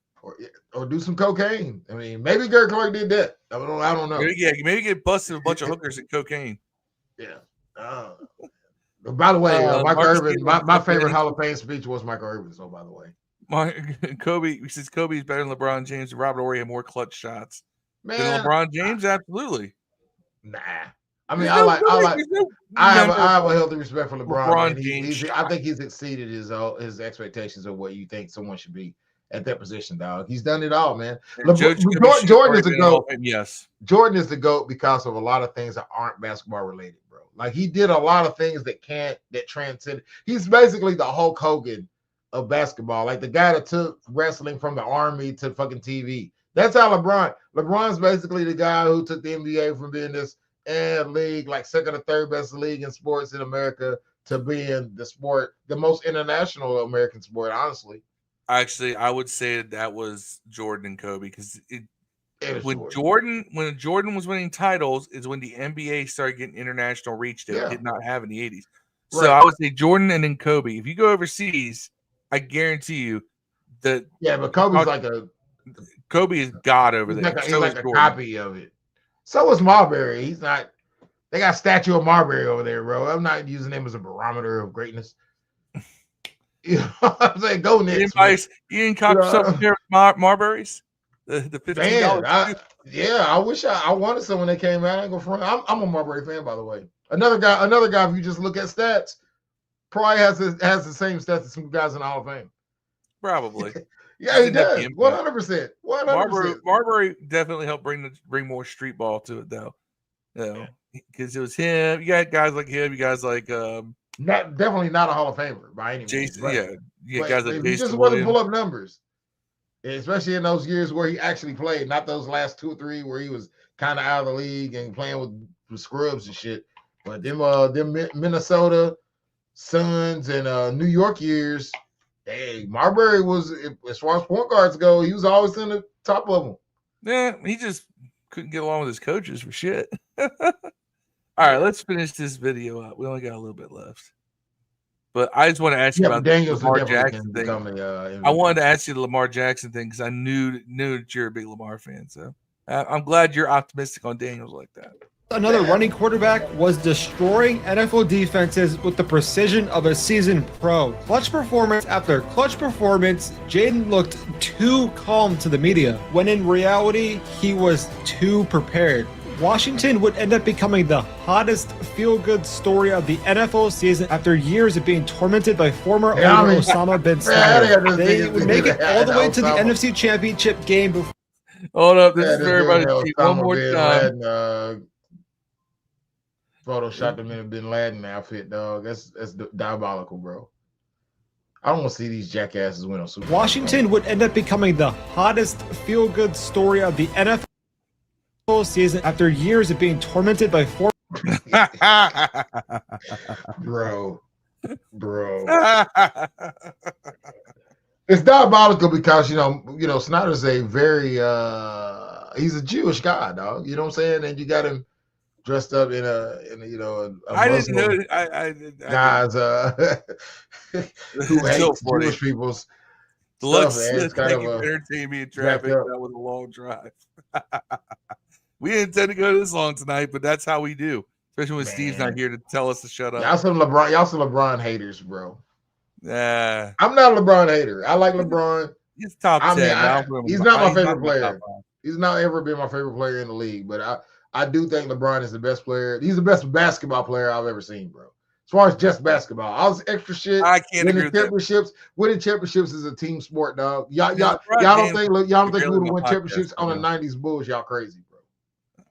Anyway, former owner Osama bin Snyder. They would make it all the way to the NFC Championship game before losing to the Super Bowl champion Eagles. Jaden Daniels' rookie season didn't just showcase promise, it revealed a fundamental misunderstanding of his game. While labeled as a dual threat, the reality is far more potent. He's a throwback quarterback, a cerebral giant operating with mental speed of legends like Brady, Breeze, and Rodgers, yet packaged in a modern athletic frame. Just watch him pre-snap, identifying defenses, adjusting protections, and manipulating safeties with his eyes. It looks like some of the greats. When analysts call him poised, they're missing the underlying truth. The game generally is moving slower for him. A direct result of relentless preparation supercharged by thousands of VR reps. That smile before a crucial moment isn't just confidence, it's the look of a quarterback who has seen and solved this exact puzzle, honed by adversity and accelerated by technology. And like the gunslingers before him, that's what makes him truly dangerous and potentially generational. Speaking of generational quarterbacks, you might want to learn what factor makes Bryce Young so great. Nah, he's selling snake oil if he can make Bryce Young. Bryce. I mean, by the way, Bryce Young, Bryce Young, I think. I feel bad for Bryce Young because he got put in just a terrible situation. The end of the year, pretty good, bro. Yeah, he did. That's why I think that there's still hope for Bryce Young. But the thing is that he's right. You know who it's over for? Who? Anthony Richardson. I think Danny Downs gonna get his job. And I told you all that too. Man, I ain't gonna lie, I wanted Anthony Richardson. I didn't want him to start year one. I told you Anthony Richardson. By the way, he was trash in college, and he had that one crazy ass fucking game. I can't remember who it was against, but that basically got him to the NFL. I think the guy only threw for like over 300 yards once in college, and it was that game ever, dog. We only had like 7 starts or some shit. Like it's just a weird, it's like a weird thing with him. He has all these crazy tools, man, but he never really played. I feel like that he's the anti-Jaden Daniels. It's just as illustrated by that video, right? Where Jaden Daniels wins before the first snap of the ball is up here. I think Anthony Richardson is. Anthony Richardson doesn't have that up here. I think Anthony Richardson. Anthony Richardson is one of the kind of guys though that if he ever wanted to not be quarterback and do something else, he'd probably be good at it though. Maybe he just seems like he'd be good at it. He's probably good at basketball. He's probably good at a lot of things, man. He's a freak athlete, but yeah, he's a 1% athlete. But like Anthony Edwards. You can't be a quarterback in the NFL and just be an athlete. You can't. You cannot. Look how many guys unless you're Jalen Hurts. Hell, look how many guys that had cannons for an arm, or they had tremendous legs, Jamarcus Russell, or both. Jamarcus Russell looked like God in college. Like God in preseason. Mark says, I knew Anthony Richardson was terrible after watching him versus Kentucky. Man, he was terrible, man. But he's one of them kind of guys where you just want to see him. You want to see him ball up, bro. You want to see if it works. I knew it wasn't going to be the case. What's the guy Dallas traded for, the backup quarterback for New England? Trey Lance. No, not the one from New England. They just got Mac Jones. No, from New England. He just left this offseason. The guy that got from the big dude, the quarterback, black guy, the dreads. They had a crazy ass combine, dog. Hold on, I'll tell you his name. From the Patriots? Yeah, they traded him for him this offseason. He's a backup quarterback. He was a quarterback for them. Let's see. Cowboys. Quarterback. Oh, Joe Milton. Yeah, Milton, bro. That's who it reminds me of, like Milton. Milton, like 6'5", 250. You know what I'm saying? Like, but Joe Milton went like in a late round, so you can afford to throw something out on him. The thing about Richardson is Richardson was basically Joe Milton in the first round. They took, neither one. And like I said, Anthony Richardson. I even said at the time, I was like, I don't think he's a first round quarterback. He needs so much development to play in the NFL. He definitely wasn't the guy that needs. Of course, if you say that about somebody who's got a lot of hype around him, it's kind of like how I said about Shedeur Sanders. I said I don't think Shedeur Sanders is a first round quarterback. I think they fucked up. I think the people fucked up. I think he fucked up, but I think the way he presented himself in this pre-draft thing, while not going to see people and 10 the coaches has changed for him. Just crazy stuff. Not prepared for. He was not prepared for interviews. Right. He didn't know I think he nothing fucked about himself any of up. the teams he was talking to. And But I think he's a better player. I saw him play too much and be good in a lot of games so much. He also anticipates when you don't see a lot of rookies do that. Like he does a lot of things small, man, that I think that I'm not saying he's going to be a star in the league, but the guys that came out this year aren't, in my opinion. I didn't see them do anything that came out that Shedeur Sanders didn't do. I didn't do anything that Shedeur can't do. Right. I just don't think Shedeur. Here's the thing, and everybody says, everybody puts whatever undertones they want with it. If I'm a coach and I go to interview a bunch of players, and one of them is Shedeur Sanders, he comes in reportedly the way he was, I got no interest in bringing a guy like that into my locker room. Because, I don't know, man. I see it. Because now you got to worry. But here's the thing: you got to spend 3 times as much, time and energy that you normally would, just trying to get this kid's head on straight. No, I don't know, man. I think that he's one of them kind of guys that big games and locker rooms with large personalities. I think he was kind of, if anyone could adapt to that, it'd be him. And I think that players, I think they are able to speak to him differently than maybe other guys. I think that a guy could probably put their arm around him or tell him what's up and get him straight. I don't think that he's a problem, man. I've never heard any teammate say anything crazy about this dude. It's always been just media. Well, all of his teammates were playing for his dad, though. Let's be real. But he's not there anymore, and a lot of them guys transferred out. He also played at Jackson State with his dad, and a lot of them guys stayed there. They ain't said that about Shedeur, dog. All the criticism comes at his dad or about the life. But on the field, man, his teammate-wise, they probably see Shedeur as being both having a dad like Dion and being raised by Dion. Yeah, coaches felt like they're probably coaching their replacement. It's the blueprint too. Okay, you go out there and you lose games. Deion Sanders come for your job. A lot of guys would feel like that. I think there's a lot of. I wouldn't want to deal with it. I wouldn't want to deal with it. I will take my chances elsewhere. And that's what he is not so good that I am willing to put my ass on the line to have Dion, who loves the media, talking about me while he should be focusing on Colorado. I don't need that in my life. If I'm an NFL coach or an owner, I just don't need that. The juice is not worth squeezing to me. That's what if it was, then I'd feel differently. I just don't think that Shedeur was so much better than any other rookie quarterback that you look at and go, yeah.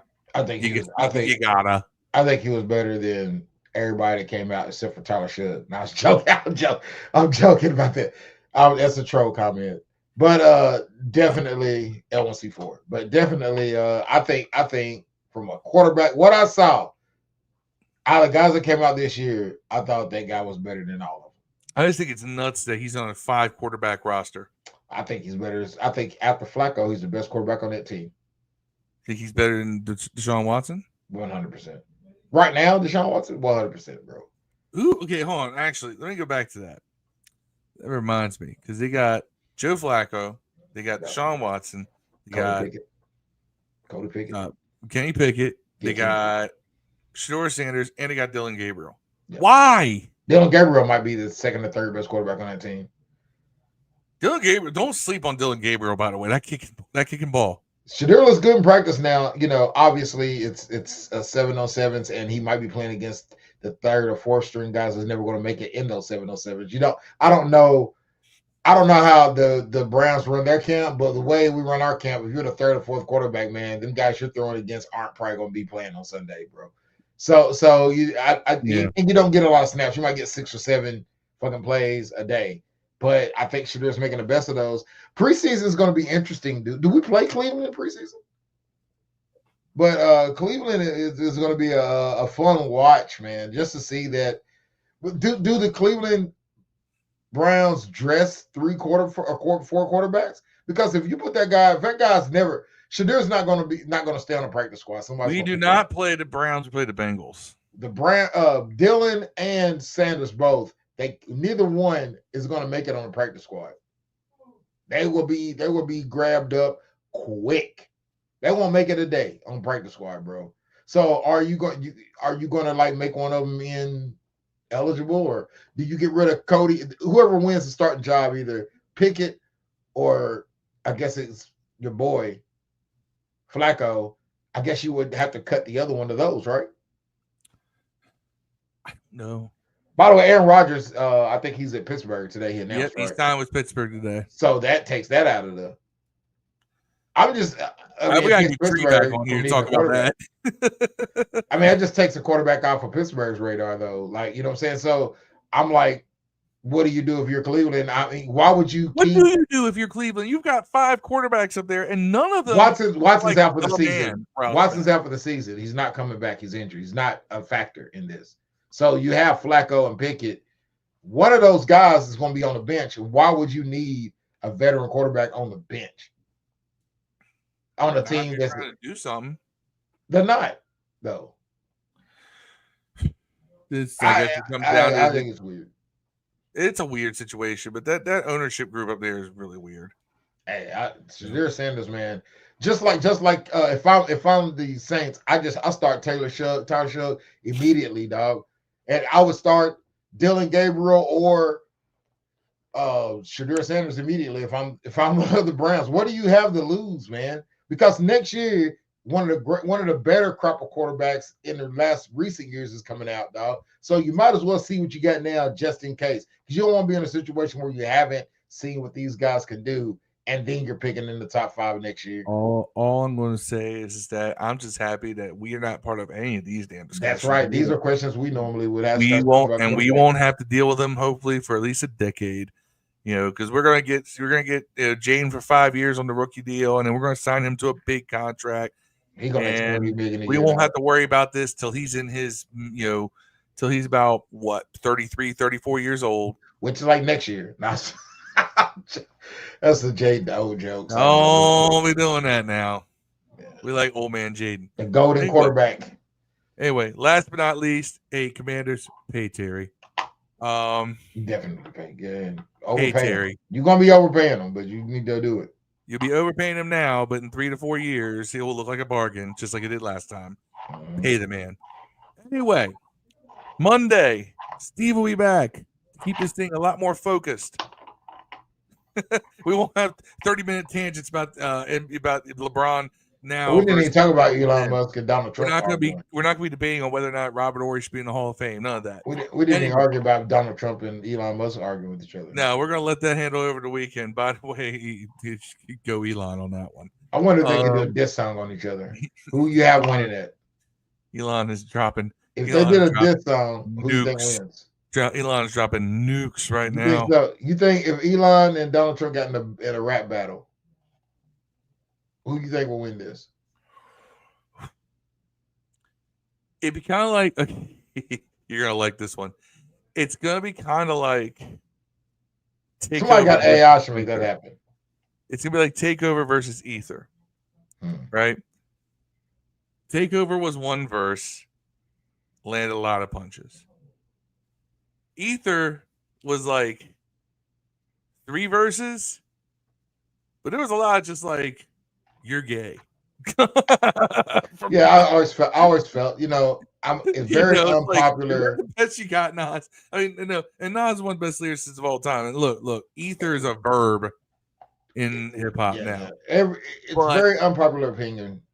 I think Jay won that, but I understand why somebody would say Nas won that, and it was more like you said.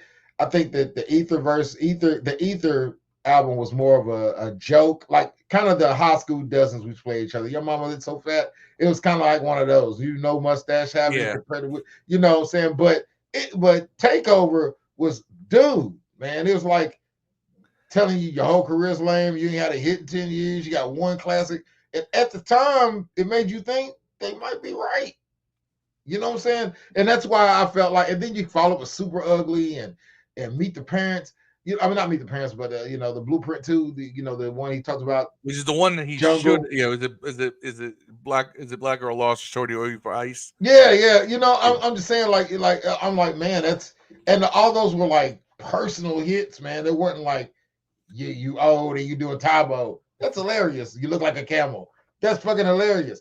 I would laugh at Jay. You I know think what a lot I'm of it because no one expected that from. Yeah, that's what it is, man. It's a whole shot when you, oh my God, he went that Jay. No one does this. That's kind of had a little bit to do with it.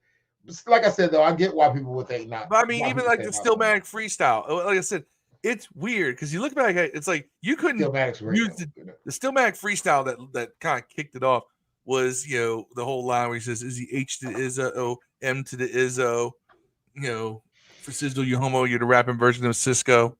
You know, I remember all those bars. I was in deep at that time with that. But you gotta think that whole beef started years before that. Yeah. You know, you gotta think Jay's throwing shots. Jay's got a whole verse on "Is That Your Chick" that's about him banging Nas's baby mama. Man, I'll tell you what else is crazy. You seen the Pusha T and Kanye West joint with Drake and Kendrick? By the way, the clips come out on the 8th. The one that caused Clips to basically pay to get out of their contract with Def Jam because Def Jam. Yeah. This is not the Def Jam I know. I would not mess with Def Jam I grew up on. It says, "Oh no, you can't have Kendrick on here." Well, here's the we're reason, part of Universal, and Drake's signed to a different label that's part of. Here is the reason, though, man. Like if I say none of this is real on Drake, I mean he hasn't had any criminal charges and none of this shit. It's all speculation and hearsay, by the way. But let's say it didn't happen and it's all just jokes, right? Which is probably likely. All right. So you got your number one artist, your number one moneymaker being defamed by other very marketable talents. If you know the music group is definitely losing money in that, and then you're gonna know an album's coming out and they're gonna double team your number one moneymaker, and they're also your label head too in some regards because they're tied into Def Jam. So they're like, hey man, Def Jam's like, hey man, do me a solid, don't fuck with Drake because you're fucking with our bottom line. So I don't know if you're playing devil's advocate, if you're a record exec or label, don't you feel like you have to do that? And I understand Pusha T's response because I would have did the same thing. Fuck you, get me out of here, dog. This is what it is. And by the way, they did the same thing. They also did the same thing. Push got that. Well, I think they didn't know. I think that it was 7 digits or in the M's to get him out of that contract. And Jay did it. Jay was signed on the Rock Nation. I think Jay got him out of that deal. But no. I think Jay Clips got him had to pay for it. Now Jay probably right? offered them a ton of money. I think they signed him. I think he signed. I'm gonna look it up. I think that they signed the Rock Nation. Because here's the thing: Jay don't like Drake. Jay doesn't like Drake. Oh no. A lot of these dudes don't like Drake. Kanye used to love Drake, but don't like Drake no more. Yeah, here it is. Yeah, Bush don't like Drake. Kendrick don't like Drake. Jay don't like Drake. I don't. Here's the thing. It was funny. I used to hate Drake. Yeah, then there was a time period in which I liked Drake.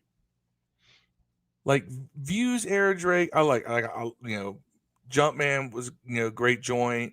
Hotline Bling. I love Back to Back. Back to Back is a great diss track. But yeah, I don't like toxic music, Drake. You know, Drake makes a lot of music for toxic women. Right? I don't like that Drake. And there's too much of that Drake in Drake's discography for me to ever back that dude. I don't know, man. I'm more of a I used to in my younger days. When Drake was hanging around King of the Dot, you know, when he was hanging around all the battle rappers, I was like, okay, I like this Drake. Yeah, that's why Back to Back was so good. I've come to realize it as I'm older, man. Like younger me, like in a Mobb Deep era me, I would agree with you on this, man. But you know, older me now, I kind of like music that sounds good in my ear, dog. And you don't have to say much anymore, dog. Like as long as it sounds good. Now I do like more lyrical based content personally, but I'll listen to like Sexy Red or Cardi B or some shit, man, just because. No. I'm not. I'll listen to some dumb shit. Young me was, you know, like, oh, why are you listening to Black Rob? You could be listening to like Atmosphere, right? I used to be that. I like Black Rob too, yeah. But rest in peace. that was just an example. Yeah, rest in peace, Black Rob. That was a bad example. But you know what I mean. Why I can listen to Nelly and not feel like I'm selling out rap music, dog. I like Country Grammar's classic, bro. Y'all tripping? Oh yeah, I had that album. I don't think Nelly can out rap album. I bought that album the summer it came out. Yeah, right. I went to St. Louis the summer that album came out. You want to talk about that was, by the way, that was right after the Rams won the Super Bowl as well. That's the last time St. Louis has been popping. So did I, because that's where my baby mama lives. but summer of 2000, St. Louis was a great place to be. Yeah. I would go there now. I had a whole child there, man. I know the one that's a cheerleader, actually. But yeah, definitely. I definitely. St. Louis was popping back in summer of 2000. You young cats don't know. Yes. St. Louis is a dead city now. East St. Louis is rough though, bro. Yeah. One of the best zoos in the world, though. If you ever go to St. Louis, go to St. Louis Zoo. A lot of fun. Yeah, and free. You'll find some decent. You'll find some good malls, some decent barbecue out there too. Yeah, St. Louis. You know, anyway, especially St. Louis, Kansas City is better, but but still, St. Louis still got good barbecue, good places to eat, good places to go visit. Got some nice parks out there. But that city was like on fire. I went to a club in St. Louis the summer Country Grammar came out, and Country Grammar came on. It was one of the wildest dance floors I've ever seen. It's Getting Hot in Here was a classic too, man. When the whole Murphy Lee, hey, I thought Murphy Lee was gonna be a star too, bro. I remember everybody. They were trying to make him a star. Yeah. I thought Murphy Lee was gonna be the man, dog. Yeah, he was guesting on a lot of verses back then. Yeah. They were really trying because he had a unique style. Yeah, his voice sounded different, but yeah, I used to like. What I'm trying to say is, man, I think music. Drake is a.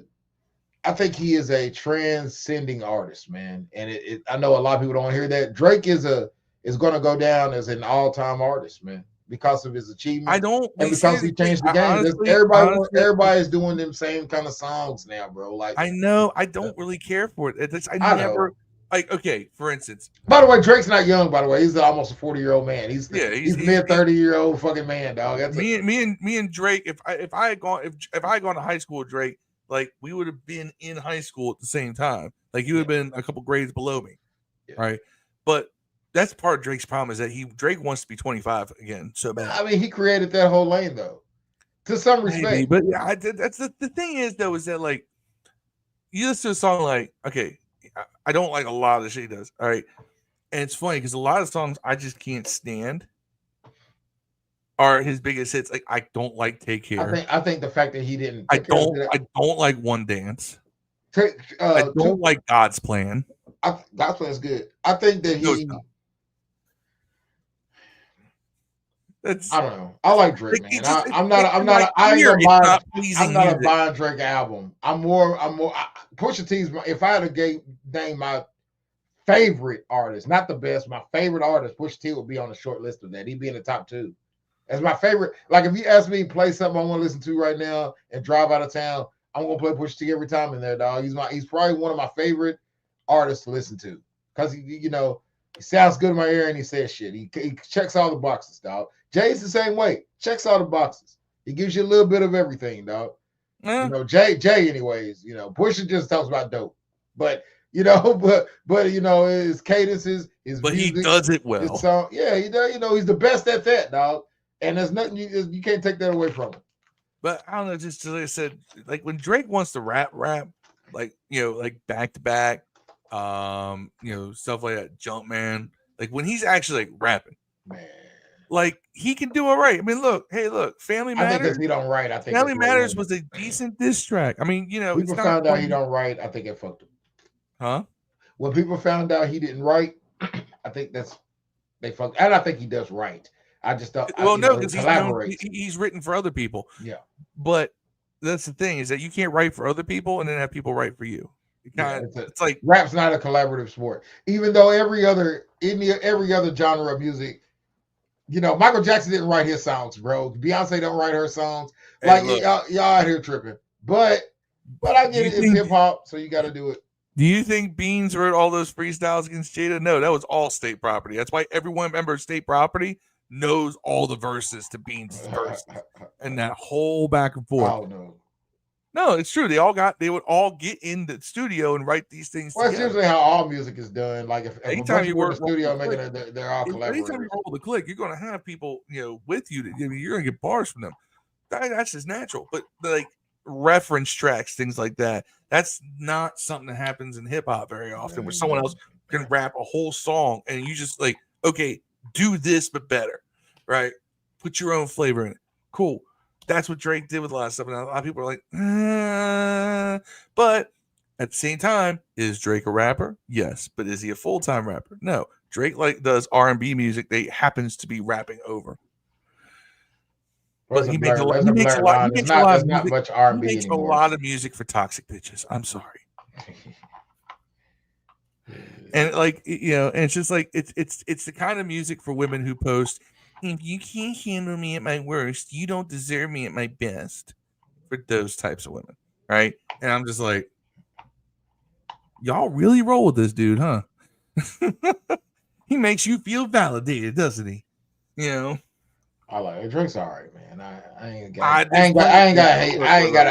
a Drake hate. Like I said, not an artist I listen to very often. I have Drake songs, but I don't really playlists. Yeah, I got like the one. What's the one? My favorite Drake song, my favorite Rick Ross song, Pineapples, Crushed Pineapple, whatever. Crushed Pineapple. Yeah, that's my favorite. Basically, anytime Ross and Drake get together, they've been pretty. Honestly, it's crazy. If you think about my favorite songs, well, both of them were together. But maybe what's the name? Music. That song was hard, dog. You tripping? To do what I gotta do, caught in the light. Man. Drake did all right in that track. You tripping, man? I think that's when Drake wanted the right bars. He could for a while there. I was like, damn, okay, this is the Drake that I can rock with this Drake. Like I said, She will with Wayne. Do it for the realest nigga living. Hey, She Will is a terrible song. You crazy. I tell her. Next, you're gonna see. You're gonna tell me Marvin. You're gonna tell me Marvin's Room is a great song too, right? Good song. No, it's not. Good song. Marvin's Room is an R&B song, by the way. I think he makes his money on production. I think that's where Drake. The production level is high. Yeah, and he can sing. He don't really sing. He can't really sing, but he harmonizes very well. He rides the beat well. 40s production. Like Nelly. Nelly is the exact same way. He just rides the beat so well, bro. It's not really. He's not saying anything crazy elaborate. Oh yeah. Yeah, but he can handle. Ja Rule's the same way. I was more 50 Cent guy, dog. You know what I'm saying? Ja Rule songs were undeniable though. Unfucking deniable. What would I be without? I hated his For the Ladies songs. Yeah, but those were undeniable. You was on the floor. Oh, I denied them. They did not get played in my car. You was on the floor with them songs. Let me say, yeah. Would you ride for me? You was out there with the J-Lo songs and all them shits on the dance floor when they came out, bro. How old are you, Phil? I am 42. Right. You was definitely. I'm 47. I was in Club La Vila, shirt off with abs, dancing to some Ja Rule, bro. Can't lie to you. And as soon as 50 Cent came out, I was like, fuck Ja Rule. I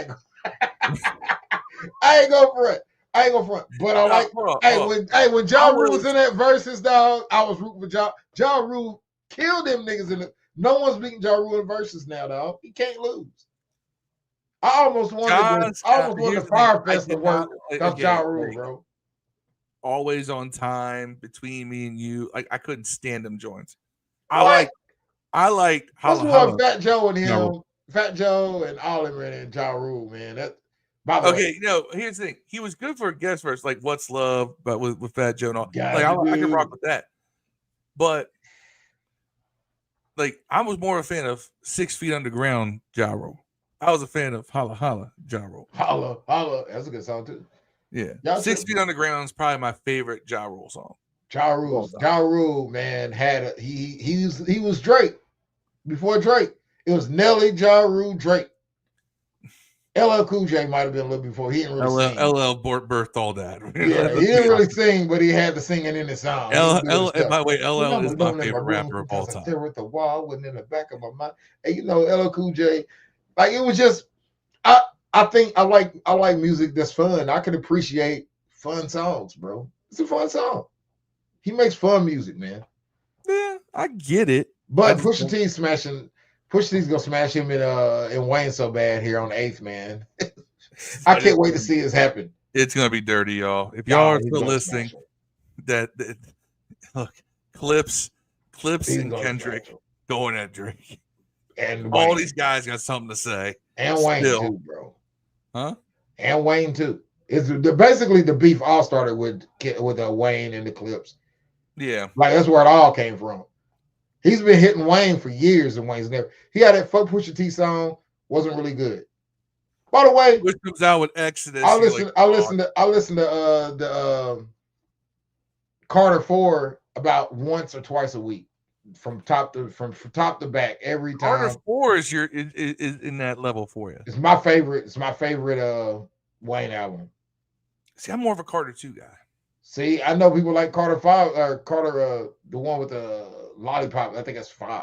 Carter 3. 3, yeah. That's 3. A lot of people have picked that as his best album, but I think it's 4. From top to bottom, man, every song is no skip. Carter 3, here's the thing with Carter 3. Carter 3 was the one that got the most hype behind it. Because the first, you gotta remember, when Wayne came out with the first Carter, nobody was checking for Wayne. Remember, he had disappeared for a couple years. Because the Hot Boys had died off, and there was that whole transition. Cash Money kind of left. Banny Fresh. My favorite way out. My favorite Wayne song is probably Mega Man. Mine is probably. I know it ain't his best song, but that's my favorite song. Carter 3 did have a lot. Millie's up there for me for Wayne. Fireman, I do like a lot. I like Fireman too. Go DJ. I love Go DJ. Go DJ. That's a Manny Fresh beat. That's I love Manny Fresh. Go DJ when I go to the gym. Ding ding ding ding ding ding ding ding ding ding ding ding ding ding. Yeah. I like Carter 3, man. They just didn't have. I think they only had like 3 or 4 songs I liked on it though. That Carter 4, every fucking song was. But like, I don't know. Mirrors, How to Love, She Will, Mega Man, Blunt Blowing, President Carter, So Special. How to Love is terrible. 6'7". 6 foot, 7 foot is great. Yeah, How to Love is terrible, dude. Huh? How to Love? How to Love. I think Ray J wrote that motherfucker. I heard a rumor, but Ray J should have sung it because that song was terrible when Wayne did it. I'm sorry. Crazy. That song was alright. When I found out that Wayne would sing that song to the different like porn stars he was trying to wife up. Hey man, why wouldn't you? It didn't work. Apparently, he got a baby with Laura London. I mean, maybe he did his thing. Who was it? Some chick said that he would sing "How to Love" and just god, like just that was like the beginning of really just wrecking any reputation he may have had. I was I do not need to hear this chick talking like that about Wayne. How to Love was a good song. You tripping right now, man? Nah, I never liked that song. Never liked that song. Mrs. Officer was dumb, but it was fun. That's the part that makes it fun. Hey, that was a good song, man. Yeah, he tripping. Mirror, Bruno Mars on Carter 4. Anyway, we should have this another conversation another time. We should barbershop, just talk nothing but. Hey, we need to have a Clips. We need to have a Clips listening party, man. Clips listening party. We need to do it when the Clips album. I think it's the 8th. When the Clips come out, we need to have a sit down and listen to the clip because you know he's gonna smoke. He's gonna smoke somebody's boots, man. Well, guess what? We'll have a pod the next day. In fact, y'all should listen to Interlude for Lovers and pre-save it now on all your Spotify's and Apple Plays and all them shits because that comes out 6/13 and 6/17. 6/13 comes out, but 6/13 Interlude for Lovers. It's all love songs, by the way. I know you don't like them. We just talked about this. These are all just songs. Hey, ladies. I just said LL Cool J is my favorite rapper. I got one for bars for the guys coming out soon, but I just wanted to get all these chick songs out of my computer. So there's a lot of great songs for chicks out there, just not the ones we've named. Interlude for lovers, man. They Look, still have a lot of drugs. LL's Hey Lover smokes all these songs. So we talked about. Let's be honest. Who do you think is the greatest R&B guest appearance rapper? Fabulous. It's got to be Fabulous, right? It's got to be Fabulous. Fab is up there. It's him or LL, but it's Fab. It's got to be Fab.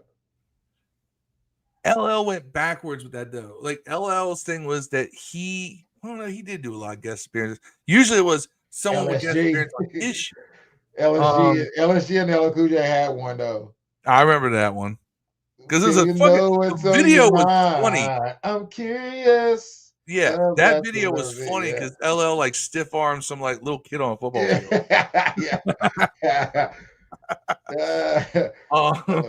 Hey, a nigga did live on Anaconda though. The only nigga that lived. No, it's Ice Cube. That was Ice Cube. Well, Deep Blue, the shark movie. Deep Blue Sea. Yeah, he lived. Yeah, he lived fucking killed Samuel Jackson. I remember went to the movie theater to see that fucking movie because Samuel Jackson was in it and he died in the first 5 minutes. What was it? We not gonna die today. I remember the shark just jumps out, just takes him out. It's like 5 minutes into the movie. I went to go watch the movie because LL was in it. You know, it was like LL's my favorite rapper of all time. It was like when I went to go see the Washington Commanders play the Carolina Panthers, and Daniels gets hurt on the first drive of the game, dog. It was just like that. That's how I felt when I watched. Dev flies all the way from Kentucky to see Jaden Daniels for one drive. One drive, bro. He had the highlight of his year though, that big long run. Then he just didn't come back. Broke his ribs or cracked his ribs or some shit. Oh yeah, I went to see the Karate Kid. We didn't talk about that. How was that? It was a Karate Kid. Basically, man, every Karate Kid is just some dude moving to a place he's unfamiliar with, meeting a hot chick, and her hot chick has a boyfriend who's a bully and fucks him up the whole movie until the end where he rips out a special move at a tournament to win. Basically, that's every Karate Kid movie. You know what? I think that they failed at. This does not change. They should have somehow got Hilary Swank in there because she was in the next Karate Kid. They had Danielson and Jackie Chan. Jackie Chan. Yeah, I know. I'm just saying, if they had found a way to work Hilary Swank in there, it would have tied all the movies together. Or Will Smith's son. Well, I mean, at least they had Jackie Chan from that one. Chosen wasn't in it. Who was my favorite villain. Johnny was in it though. Oh yeah, that dude's making money for life. I'll tell you what though, he's a hell of a nice guy to meet. By the way, cool. It was cool to see Ralph Macchio tell someone to sweep the leg. That was pretty fucking awesome. By the way, that kid that plays the Karate Kid, I guess in this one, he's better than all of them. He's pretty dope. Almost as good as the Hispanic dude from fucking Cobra Kai. That dude's fucking dope. You watch Cobra Kai? I'm going to be watching that on streaming. Hawk is my favorite character on that though. But I'll definitely watch that on streaming. But it's funny that Ralph Macchio, by the way, my buddy took a picture with him. They look about the same age, and you realize that Ralph Macchio is 20-some years older than him. Yeah, Ralph Macchio, man. That dude does not age. Karate Kid is just so it's such a cheesy fucking series, man. You know what I'm saying? Like it's totally, the premise is totally unlikable. Just a bunch of kids doing karate in fucking 2025 and taking it that personal to where they have cliques of fucking karate gangs in school. It's fucking insane to think that that's a show that be successful, but it fucking works. I can't explain honestly, we would you know why it is? Can't explain it. I can explain it. Everything sucks right now. These kids look at how shit was like and of course it's a media version of the 80s and all that in the 90s. Mm-hmm. And they're like, damn. Like just things seemed better back then. They were. My son is 19.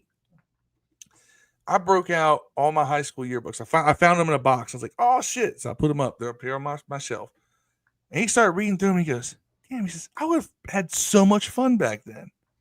He's like, it just looks like y'all are having fun. Right. Went outside and played. Went in exactly. It's just even just the dating world was different. Like, you had to walk across the gymnasium to look at chicks lined up against the wall to ask one. You had to be brave enough to walk up to a girl and ask them to come out to the middle of the dance floor and dance with you in front of everybody, dog. You had to walk up while she's hanging out with her friends across the gym and say, hey, you won't come out here and dance to this terrible Vanilla Ice song with me, dog.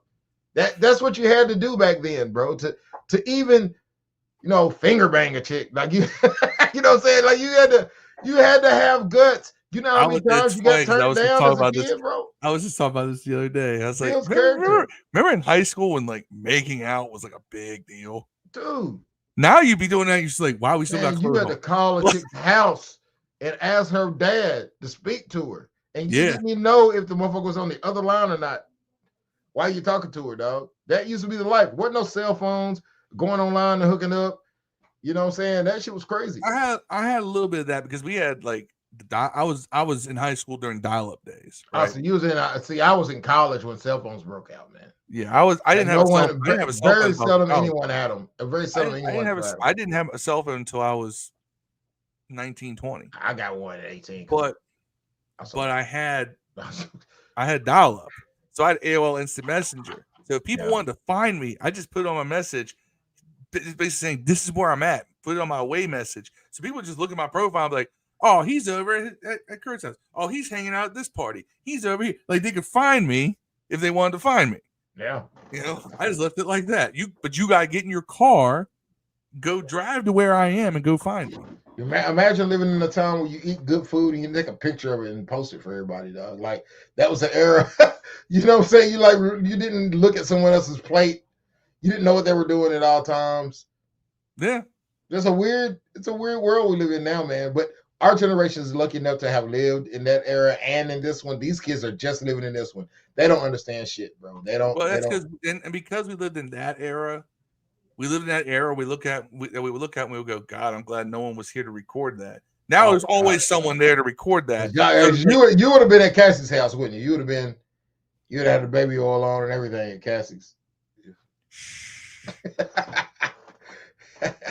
No, not Cassie. Cassie never did anything for me. You crazy. Cassie's fine, man. Oh, you say what you want to say. She's objectively beautiful. She just ain't my type. Objective. Man, she's a good looking woman. I said she's objectively beautiful. Like there are women who I can say that's an attractive woman, but it's not my type. Yeah, like Kim Kardashian. I like me some Kim Kardashian. Yeah, everybody does. Say what you want to say. Say what you want to say. I ain't gonna lie. But it's like you want to say. When I was younger, do you know what I had a massive thing for? I had a massive thing for Janet Jackson. Jennifer Connelly. Oh my bad. Oh no! Yeah, she was like the first white chick. She was sticking to zoo glass, bro. She was sticking to zoo glass. She was sticking to zoo glass. She was like one of the original snow bunnies. She was like yeah. She was the original snow bunny, but yeah, for sure, 100%. The original. That's a Pog. That's a Pog. That is a deep cut right there. See, yeah. See, you youngins out here that are listening, we put you on to the how things started. All right. If y'all probably don't remember watching the Parkers. I forgot she was on her. I was thinking of Blossom. She was on Blossom too, but she was on the Parkers. Yeah. That's where she really got. You want to see her? Look at King magazine. She's in there. Was she in King? Yeah, with the cheeks out. I remember she was on FHM or one of them. Yeah, I think she's Jennifer on King was on King. I gotta look that up later. Hold on, we're gonna look it up too. I think it was. Damn it! This is supposed to be. Yeah. Miss Parker, Jennifer worked for King magazine. Yeah, she was in that motherfucker with cheeks out, bro. Damn. The cheeks is. Man, I thought this was gonna be No Goon June, but I'm gonna have to change that. Looking at that King magazine. Yeah, she was out there, cheeks out. Jennifer all the way. That's the other thing too. Y'all got access to like the hub and everything else. These young kids. Back in our day, like you had to Playboy, man. You had to pull a magazine out and hide it or put the videotape. You know when y'all got caught with the videotape in the VCR? These kids don't even know what a VCR is, bro. My buddy got caught. My buddy went to college. My buddy went away to college. He had his room back at his parents' house. He comes back home and he's going through his stuff. He had some VHSs up there. His mom had reorganized his drawers and found a tape of his that literally was called Finally Fucked. And he saw that it was moved, and she saw that he saw it. She goes, "Oh yeah, I put those tapes in that drawer," and just walked out the room. And I'm like, "Your mom saw your porn, dude." Man. But It was I mean, weird. back in the day, like, if you didn't have access to anything like that, what'd you do? You got like a Maxim. You got Right. King, you got an FHM, you got stuff. If you couldn't get a hold of a Playboy or a Penthouse or a Hustler. You can hear you talking. My wife's telling me I gotta get off the internet. She's mean. She's mean. Yeah. Nah, I'm just joking. I've been keeping you too long. She We've was talking too much about this stuff. Anyway, Steve's gonna hate seeing the length of this when we get done with this. That's what she said. Anyway, I hope we entertained y'all with all this talk, mostly about nothing related to football, but this is what we do. Anyway, we will see y'all's asses on Monday. Till then, peace. In the Hail. Middle East. We out.